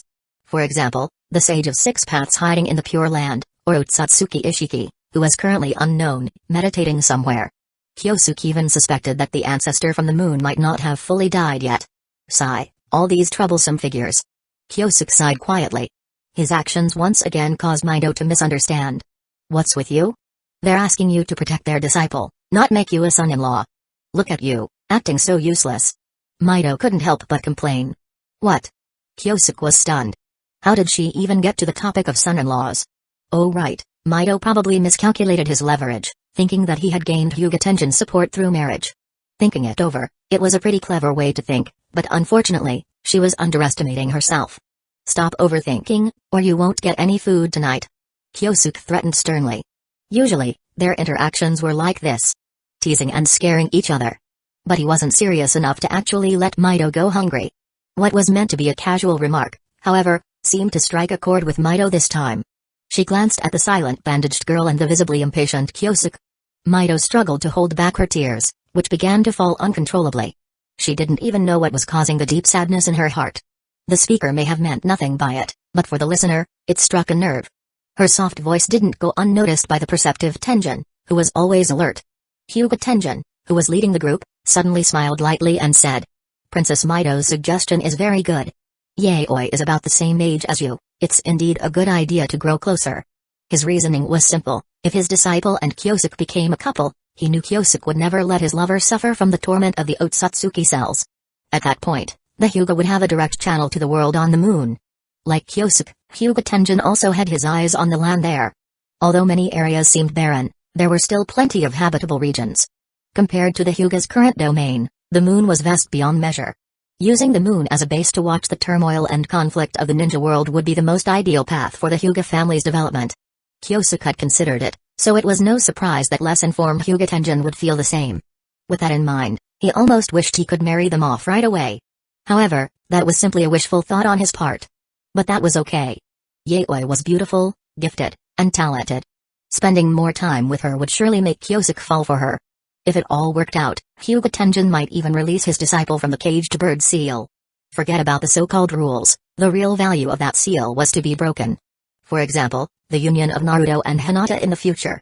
Despite being the second child, Uzumaki Himawari should have been branded with the caged bird seal.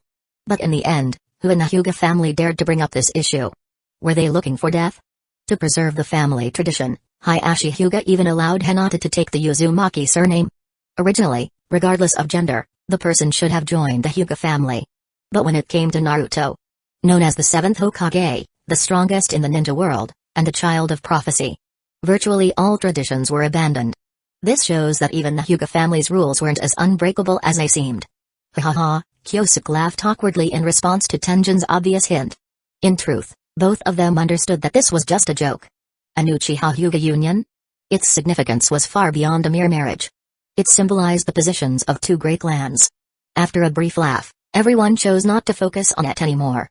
The only one who remained silent was Hyuga Yaoi, who suddenly turned her head towards Kyosuke, who was facing away from her. The complexity in her gaze disappeared in an instant, and no one noticed the subtle shift in her expression. Chapter 54, Madara's Resolve, the Flame of Garuda at the front lines, in the Uchiha camp. Has Kyosuke still not returned? Hiraki Uchiha sighed deeply. The two sides had secretly agreed to a 1-year truce, with Uzumaki Ashina promising not to break through the Uchiha defenses during that time. However, Ashina wasn't foolish. How could he not anticipate enemy scheming? If he deliberately slacked off, Senju Butsuma would surely come looking for him afterward. At that point, Hideneti village would face the wrath of both the Senju and the Uchiha. Could their nation survive such a predicament? Not to mention, the Land of Water had always harbored hidden hostility. If not for the ongoing turmoil, Uzumaki Ashina's greatest concern would likely have been the forces of the Land of Water. Reluctant to offend the Senju clan, Ashina frequently launched terrifyingly intense attacks. He didn't aim to break through the Uchiha lines, instead, he sought to inflict as much damage as possible on the battlefield. Soon enough, Hiraki Uchiha and his troops realized their casualty rates were mysteriously climbing. At this rate, they wouldn't last the full year before their forces were utterly crippled. As Kyosuke's promised reinforcements had yet to arrive, they were forced to request aid from Tajima Uchiha. A bunch of fools who can't even handle someone like Uzumaki Ashina. Tajima reportedly fumed when he received the plea for help, nearly spitting blood. Not only did he openly berate the troops for their incompetence, but he also seized the chance to vent. As a commander, Kyosuke abandoned his post during a war. If he doesn't bring back reinforcements, he can go guard the gates. If it were anyone else, Tajima would have had more than enough reason to kill them several times over. But given Kyosuke's past contributions, and not wanting to lose such talent, Tajima begrudgingly issued the gate guarding punishment. This allowed him to diminish Kyosuke's reputation while ensuring his safety. Tajima's actions were calculated. Currently, Tajima didn't want Kyosuke dead. However, he was also wary of Kyosuke's growing influence. In Tajima's eyes, Kyosuke should be a blade to wield at his command. Only then could he trust handing him over to his son. Otherwise, Kyosuke would inevitably become a threat. Forget the close bond between Madara and Kyosuke. Hadn't he and Rei Uchiha once been like brothers, even taking hits for each other on the battlefield? And look how that turned out. Now, they dreamed of each other's demise. Tajima believed that someday Madara and Kyosuke would stand on opposing sides. When that day came, it would spell disaster for the entire Uchiha clan. For now, he refrained from drastic actions, as the situation was still salvageable. But if Kyosuke showed any signs of defying control, he wouldn't hesitate to strike mercilessly. Madara was unaware of these machinations. Although he knew his father to be narrow-minded, his attempts to guide him in a better direction often had limited success. Not long after the plea for help was sent, Izuna Uchiha arrived at the battlefield with reinforcements. Brother. The saying goes, united, brothers can conquer anything. Fighting side by side on the battlefield was indeed exhilarating. However, it did little to change the grim state of the battle. The reinforcements merely delayed the inevitable defeat. At this rate, Hiraki's forces would likely face total collapse within 6 months. Clang. Drawing his scythe, Madara Uchiha led Izuna in repeated assaults on the Uzumaki defensive lines. Though it hadn't been long, Madara's presence had grown steadier, his strength noticeably improving. Madara was now entering a period of rapid growth. After parting for just a few days, anyone who saw him again would be amazed. Fire style, dragon flame loud singing jutsu. Facing a surge of enemies, Madara's expression remained cold as he unleashed 5 blazing fire dragons that instantly vaporized his opponents. With a sweep of his scythe, the remaining Chunin were felled. Behind him, Izuna showcased his own formidable prowess. Anyone attempting to approach Madara met Izuna's blade, the brothers' teamwork tearing through the enemy formation. But the Uzumaki forces were far too numerous, vastly outnumbering the Uchiha. The brothers had to retreat quickly after each assault, or risk being captured. At first, their raids were smooth, costing them only minor injuries. But this time, Madara's carelessness came at a price. Uchiha brat, I've been waiting for you. Black sealing marks spread across the area as the distinct aura of a sealing jutsu unfolded. Many were trapped before they could retreat. Damn it. Madara furrowed his brows, realizing he had underestimated his enemy. Seeing his brother's panic, He repeatedly reminded himself not to let Izuna come to harm.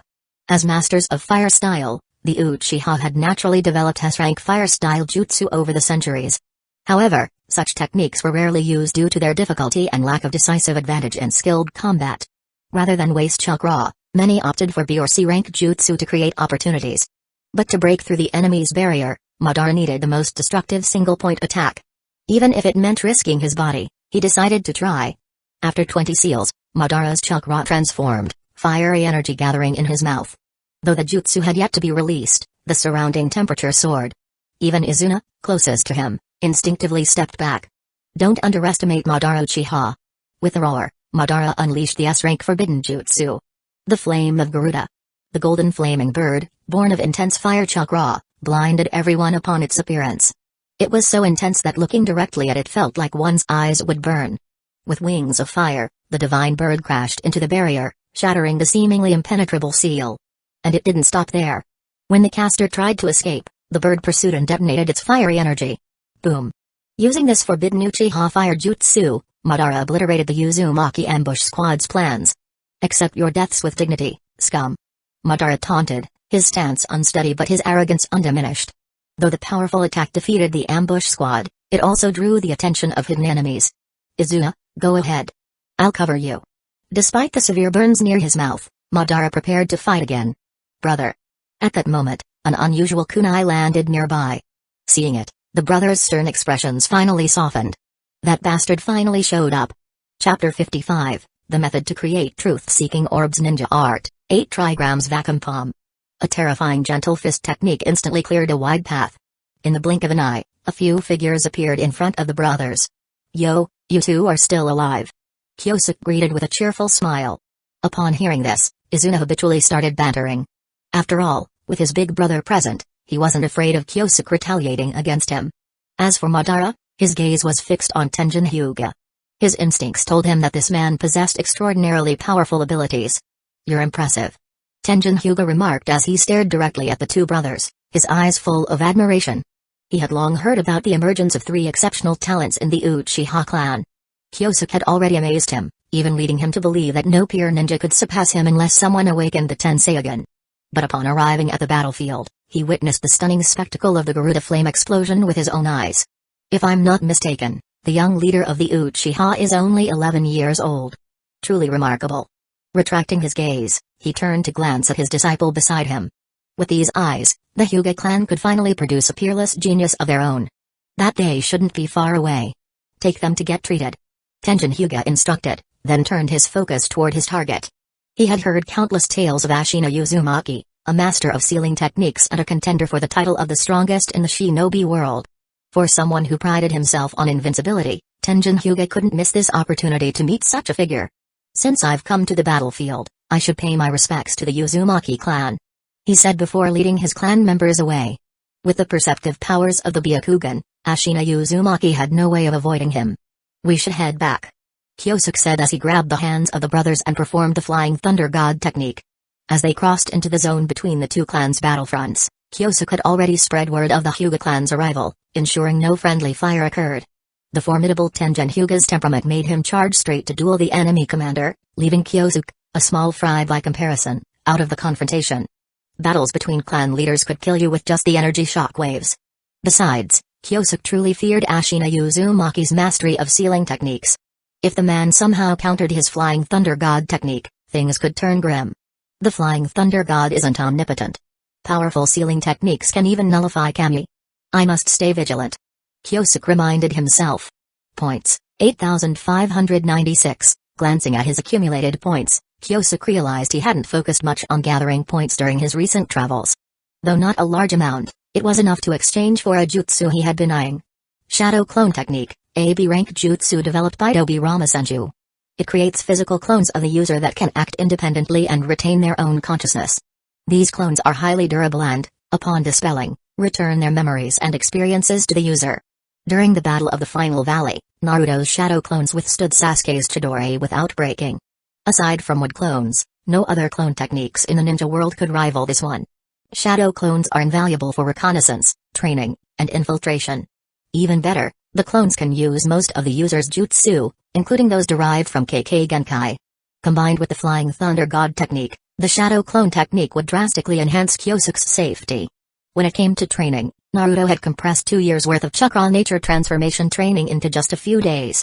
This was thanks to the Shadow Clone technique transferring memories to the user's main body.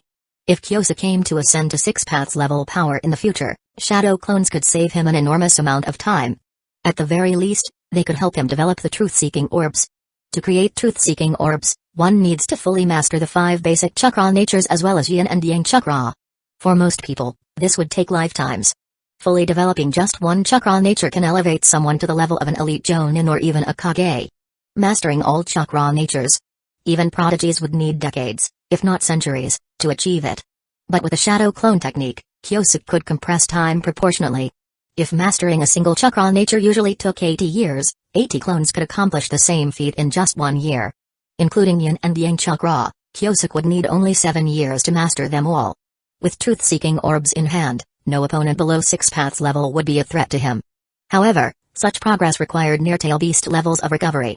There were 2 ways to achieve this. First, directly seal a tailed beast and become a Jinchuriki.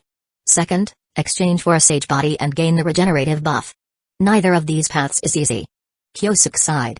System notification, spent 7,500 points. Successfully exchanged for the B-rank jutsu, Shadow Clone technique. Unconsciously, Kyosuke had added another powerful jutsu to his arsenal. Looking at his skill set, he was gradually approaching perfection. Now, all he needed was dedicated practice to hone each technique to mastery. At his current trajectory, he would eventually achieve near 6 paths level power. With only 1,000 points remaining, Kyosuke resolved to save his points for now. Accumulating enough for the Mangekyo Sharingan would be the fastest way to become a Kage-level powerhouse. 100,000 points doesn't seem so far away anymore. Elsewhere, Tenjin Hyuga confronted Ashina Uzumaki, the strongest of the Uzumaki clan. Both men stood as titans of the Warring States period. Their clash was as expected. Earth-shaking. In their first encounter, the two fought fiercely, devastating the landscape for kilometers around. No one dared approach their battlefield. Ashina's unparalleled sealing techniques posed an impenetrable defense even against Tenjin's overwhelming attacks. Conversely, Tenjin's mastery of gentle fist left even Ashina in awe. Not even the fearsome adamantine sealing chains could subdue him. Tenjin Hyuga demonstrated what it meant to truly overcome strength with finesse. A month later, the two sides engaged in a second confrontation, but once again, neither could gain the upper hand over the other. The third time. The fourth time. Soon, the entire ninja world became aware of the clashes between these two pinnacle-level clan leaders. Countless people were paying attention to this battle, eager to see which side would ultimately emerge victorious. Before anyone realized it, a year had already passed. Chapter 56, The Birth of Chidori Stream. In the camp courtyard, Kyosuke was busy enjoying his meal. In front of him, two subordinates were sparring, using real combat to address their weaknesses. Over the course of a year, despite Kyosuke's core being formidable, they inevitably suffered heavy casualties.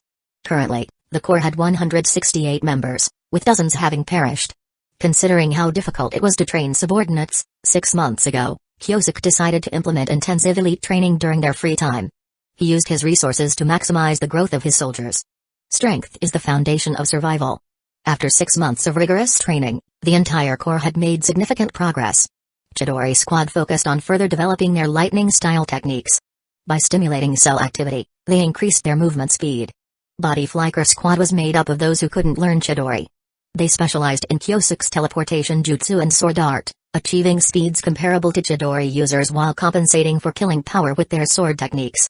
Kyosuke's philosophy for his core was simple: strike fast and retreat faster. No room for hesitation or sluggishness. Can't keep up with the pace? Then don't blame anyone but yourself when you die. He encouraged them, if you don't want to die, double your training. Only by becoming stronger can you increase your chances of survival. Suddenly, a crackling sound of lightning clashing erupted, scattering sand and dust everywhere. The disruption made Kyosuke put down his plate. What are they doing now? He sighed, putting his meal aside and casually cleaning his teeth. Still, he looked forward to grabbing a bucket of fresh milk later. His body was about to enter its growth spurt. Finally, the issues that had plagued him for years would be resolved. In the past year of relentless training, Kyosuke's skills had significantly improved in all areas. Except for one, his physical strength, which remained stuck at the level of a chunin. Age limits body growth. Kyosuke often sighed about his misfortune as a child. Meanwhile, across the yard, Madara Uchiha was progressing rapidly. His chakra reserves skyrocketed, and his taijutsu surpassed Kyosuke's by a considerable margin. All thanks to his physical development. Kyosuke couldn't help but compare this to Sasuke Uchiha's growth. In just 2 years, Sasuke went from a small boy to someone who could fight Orochimaru and Deidara head-on. Only Indra's lineage could manage such a leap. Madara was no different, already 2 years older than Kyosuke. If not for Kyosuke's secret techniques, he would have fallen behind long ago. Hashirama Senju, too, likely shared Madara's trajectory. Hashirama's probably awakened wood style by now. Kyosuke mused, thinking of the bowl-cut boy by the river. The thought of facing Hashirama's overwhelming wood style in the future made Kyosuke grimace. The so-called god of shinobi. He smiled bitterly, gripping his kunai tightly. Suddenly, a figure burst into view, brimming with intense chakra. It was Uzumaki Mido. Die, Kyosuke Uchiha! She screamed with fury. Around her, everyone stopped what they were doing, unfazed by her attempt to assassinate the core leader. Seated comfortably, Kyosuke casually flicked his kunai toward her. To his surprise, she crushed it with her bare hands. Her monstrous strength is growing more terrifying. With a powerful strike, Mido missed her target. Undeterred, she quickly wove seals for a sealing technique, aiming to trap Kyosuke. As black markings spread to surround him, Kyosuke smirked. Too naive, Mido.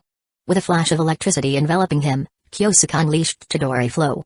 The crackling lightning dispersed every approaching seal, leaving Mido stunned. What? Onlookers gasped. No one had expected Chidori to evolve into such a new form. Having demonstrated this new technique, Kyosuke subtly indicated the core next training goal. Want to continue? He teased, beckoning Mido. After the arrival of Hyuga Tenjin, the balance between forces had been restored, and Kyosuke no longer restricted Mido's freedom. She could have left any time but chose to stay, claiming she needed to uncover Uchiha's hidden plots. Kyosuke didn't mind. Her presence as a sparring partner was a bonus. Smiling mischievously, Kyosuke summoned a Chidori sharp spear, slicing off a lock of Mido's hair. You still have more? Mido scowled, angry at her inability to match his growth. Her only accomplishments seemed to be mastering more sealing techniques, whereas Kyosuke was leaving her far behind. Frustrated, she threw up her hands and stormed off. Done already? Kyosuke teased. Shut up. Don't push her luck. She snapped, rolling up her sleeve to reveal a flying thunder god seal. This mark ensures I can never beat you. She muttered bitterly. Seeing this, Kyosuke stepped forward, grabbing her arm. Startled, Mido shouted. What are you doing? Giving in to your beastly desires? Shut up, Bin Sprout. Kyosuke rolled his eyes. I'm removing the seal. As he reached to erase the mark, Mido pulled her arm back. Who knows if you'll curse me with something worse? She huffed. Speechless, Kyosuke activated Flying Thunder God technique, teleporting them away. From a hidden cave, agonized cries of a woman echoed. Hyuga Yaoi clenched her fists, staring at the rocky walls with seething hatred. Chapter 57, Cell Cultivation. The technological talent of Hyuga Yaoi tore off the bandages from the corner of her eye, revealing the right side of her face as pale and bloodless as that of a corpse. For a whole year, Hyuga Yaoi had endured unimaginable torment. The Otsutsuki cells within her had an overwhelmingly invasive and assimilative effect. If not for her Hyuga bloodline, which shared a common origin with the Otsutsuki of the moon, she would have died 100 times over. Even so, the pain was unrelenting. Yaoi constantly needed to suppress the spread of the cells with chakra. The agony was akin to an endless swarm of termites gnawing at her flesh day and night. As the saying goes, suffering either destroys you or forces you to rise. Unable to bear it any longer, Yaoi began searching for her own way out. Would she accept the fate of bearing the caged bird seal and surrendering her life and death to the main family? Fine. If that was her destiny, she could endure it. Would she obey the order to marry the clan's worthless son? Fine. Yaoi had no choice but to comply. When her very life wasn't her own, marriage was a trivial matter. But why did the clan leader have to torment her so cruelly? It wasn't just about enduring pain anymore. Yaoi was determined to seek vengeance against those who had harmed her. With the bonds of her clan no longer holding her back, she made the most critical decision of her life. She sought out Kyosuke Uchiha, pleading for his help in resolving her body's abnormal condition. To this day, Yaoi didn't fully understand the origins of the Otsutsuki. She only knew her body had been sealed with some terrifying cellular matter. She believed only Kyosuke Uchiha could help her. As proof of her resolve, she ambushed and killed a fellow Hyuga Jonin during the chaos of war, presenting his head as a token of allegiance. If Kyosuke reported her to Hyuga Tenjin, the clan's leader, her fate would be death by the curse seal. By holding this token of her loyalty, she hoped to secure Kyosuke's aid in alleviating her suffering. Ah! The sensation of something crawling beneath her skin, like a centipede wriggling, elicited agonized screams from Yaoi. I swear. I'll kill them all myself. By the time Kyosuke and Mido arrived, Yaoi was on the brink of collapse. Save her. Kyosuke commanded as they both began performing the mystical palm jutsu to stabilize her condition. Under his pressure and guidance, Mido had recently delved into medical ninjutsu, and within months, she successfully developed the mystical palm jutsu. Kyosuke himself, though less inclined toward delicate work, occasionally read medical texts and was proficient enough to suppress cellular disruptions with chakra. Together, the two worked swiftly to bring Yaoi back from the brink of death. Move aside. Mido pushed Kyosuke out of the way, took a deep breath, and placed her hands on Yaoi's cheeks. Finjutsu, 4-symbol seal. A spiral-shaped seal spread across the right side of Yaoi's face. Kyosuke, seeing her breathing stabilize, asked curiously. Why use the 4-symbol seal for this? Pointing at the curse mark on Yaoi's forehead, Mido explained calmly. The caged bird seal can no longer suppress the power within her. A stronger seal was necessary. So, you're sealing the Otsutsuki cells as if they were a tailed beast? Kyosuke mused. On second thought, it seemed like a reasonable solution. Yaoi, a prodigy among the Hyuga clan, had unmatched talent. It was impossible for Kyosuke to turn away someone who might awaken the Tenseigan in the future. As for easing her pain, aside from the mystical palm jutsu, the only viable solution was to remove the caged bird seal entirely. Only the purest Byakugan could integrate with Otsutsuki chakra and evolve into the Tenseigan. Kyosuke sought the help of sealing expert Uzumaki Mido because the process was too complex. Otherwise, he would need to spend a staggering 15,000 points to exchange for the complete caged bird seal formula. Anything but spending money.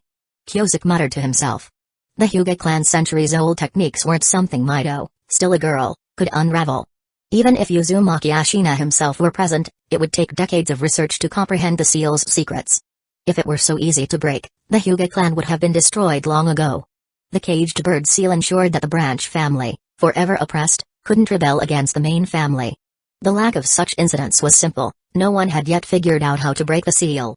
After months of attempts, Kyosuke was close to giving up. Without spending points to exchange for the seal's formula, there was no other way to save her. The next step was clear. Yaoi had to prove her worth. If her value exceeded the 15,000 points needed to break the seal, Kyosuke would gladly help her. Loyalty? Too abstract. Absolute loyalty didn't exist in this world. Kyosuke didn't have Orochimaru's brainwashing abilities, and Yaoi's strong will made her immune to manipulation. Her combat potential was obvious. As Hyuga Tenjin's disciple, she was bound to reach the level of a clan leader. But that wasn't enough. To evaluate her talent, Kyosuke spent 3,000 points to exchange for knowledge on cell cultivation. The material spanned from basic observation to advanced reproduction techniques, rivaling modern medical science in complexity.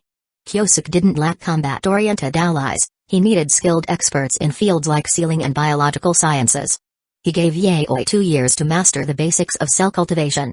If she succeeded, he would free her from the caged bird seal. But to his surprise, only 6 months later, Yaoi used a secret method to summon him. That led to the present moment. Wobbling to her feet, Yaoi led Kyosuke and Mido into her hidden laboratory deep within a mountain cave. Donning a white lab coat, Yaoi retrieved a stack of documents and announced flatly. I've succeeded. In front of them, a glass container held a pulsating mass resembling flesh. It originated from the Otsutsuki's body but was not original tissue. Instead, it was a product of Yaoi's cell cultivation efforts. She had completed Kyosuke's test over a year ahead of schedule. Of course, the provided research material was instrumental. Without it, she would have needed 100 years to achieve this on her own. Even so, her innate talent was undeniable. Kyosuke himself had struggled to even comprehend the documents, finding them dizzyingly complex. In conclusion, Yaoi's performance was extraordinary. She had the potential to become a top-tier scientist. Such talent was not something Kyosuke could afford to let slip away. Chapter 58, Big News in Ninja World. The Princess of Hidden Village is pregnant. I hope you understand. This is a necessary measure. Kyosuke wasn't stingy with trust, but he had learned to assume the worst about people. Helping Hyuga Yaoi? No problem. Spending 15,000 points to do so? That was also acceptable, as long as she proved valuable. However, complete trust was out of the question. A single show of allegiance wasn't enough. For true cooperation, he needed to have control over her life and death.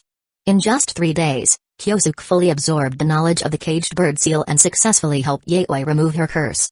In the process, he accomplished 2 additional tasks. First, He requested Uzumaki Mido's help to seal the Otsutsuki cells, while also using the 8-trigram seal to disguise it as the caged bird seal. Second, he would cast a new curse on the girl, one that would not affect her Byakugan, but would allow him to take her life at any moment. Hyuga Yaoi was smart. She knew that only by submitting to such measures would Kyosuke truly trust her. "This is the price of freedom," she said. Kyosuke planted the new seal on her wrist, embedding it with a Flying Thunder God marker for additional control. Once the work was done, he handed her a second document. "This is a guide to cellular transplantation techniques. Master it, and perhaps you can eventually remove what's on your face. Of course, I don't recommend that you do so." With only the two of them present, Kyosuke didn't hide the existence of the Tenseigan. As he explained, Yaoi finally understood that the source of her torment came from the cells of her clan's ancient ancestors. When she learned that the Tenseigan could grant her power rivaling clan leaders, it only took her 3 seconds to decide. She would keep the cause of her pain. All for the sake of gaining strength. Kyosuke commended her for her resolve and shared numerous warnings based on his knowledge. "The new caged bird seal I've placed on you is incredibly deceptive. Unless I activate it, even Hyuga Tenjin won't notice anything unusual. Personal strength is crucial, but until you reach a certain level, never underestimate the power of a group. Set aside your hatred. Use the Hyuga clan as a tool in your hands. That will be the ultimate revenge for a branch family member like you." Indeed, Kyosuke didn't just want a talented researcher, he wanted an ally to help him overthrow the entire Byakugan clan. When the time came, he would simultaneously wield the power of the Hyuga and Uchiha clans. Compared to such gains, the cost of 15,000 points was insignificant. Control the Hyuga clan, huh? Yaoi accepted the research materials, her eyes gradually revealing an ambitious gleam. Seeing this, Kyosuke smiled and said, "I want you to understand that I'm not looking for a mindless puppet. I need a partner who can fight alongside me. The dangers we'll face in the future may exceed anything you can imagine. To be honest, I'm not confident I can face them alone. Hurry up and get stronger. The day you reach the level of a clan leader, I'll personally remove your curse seal."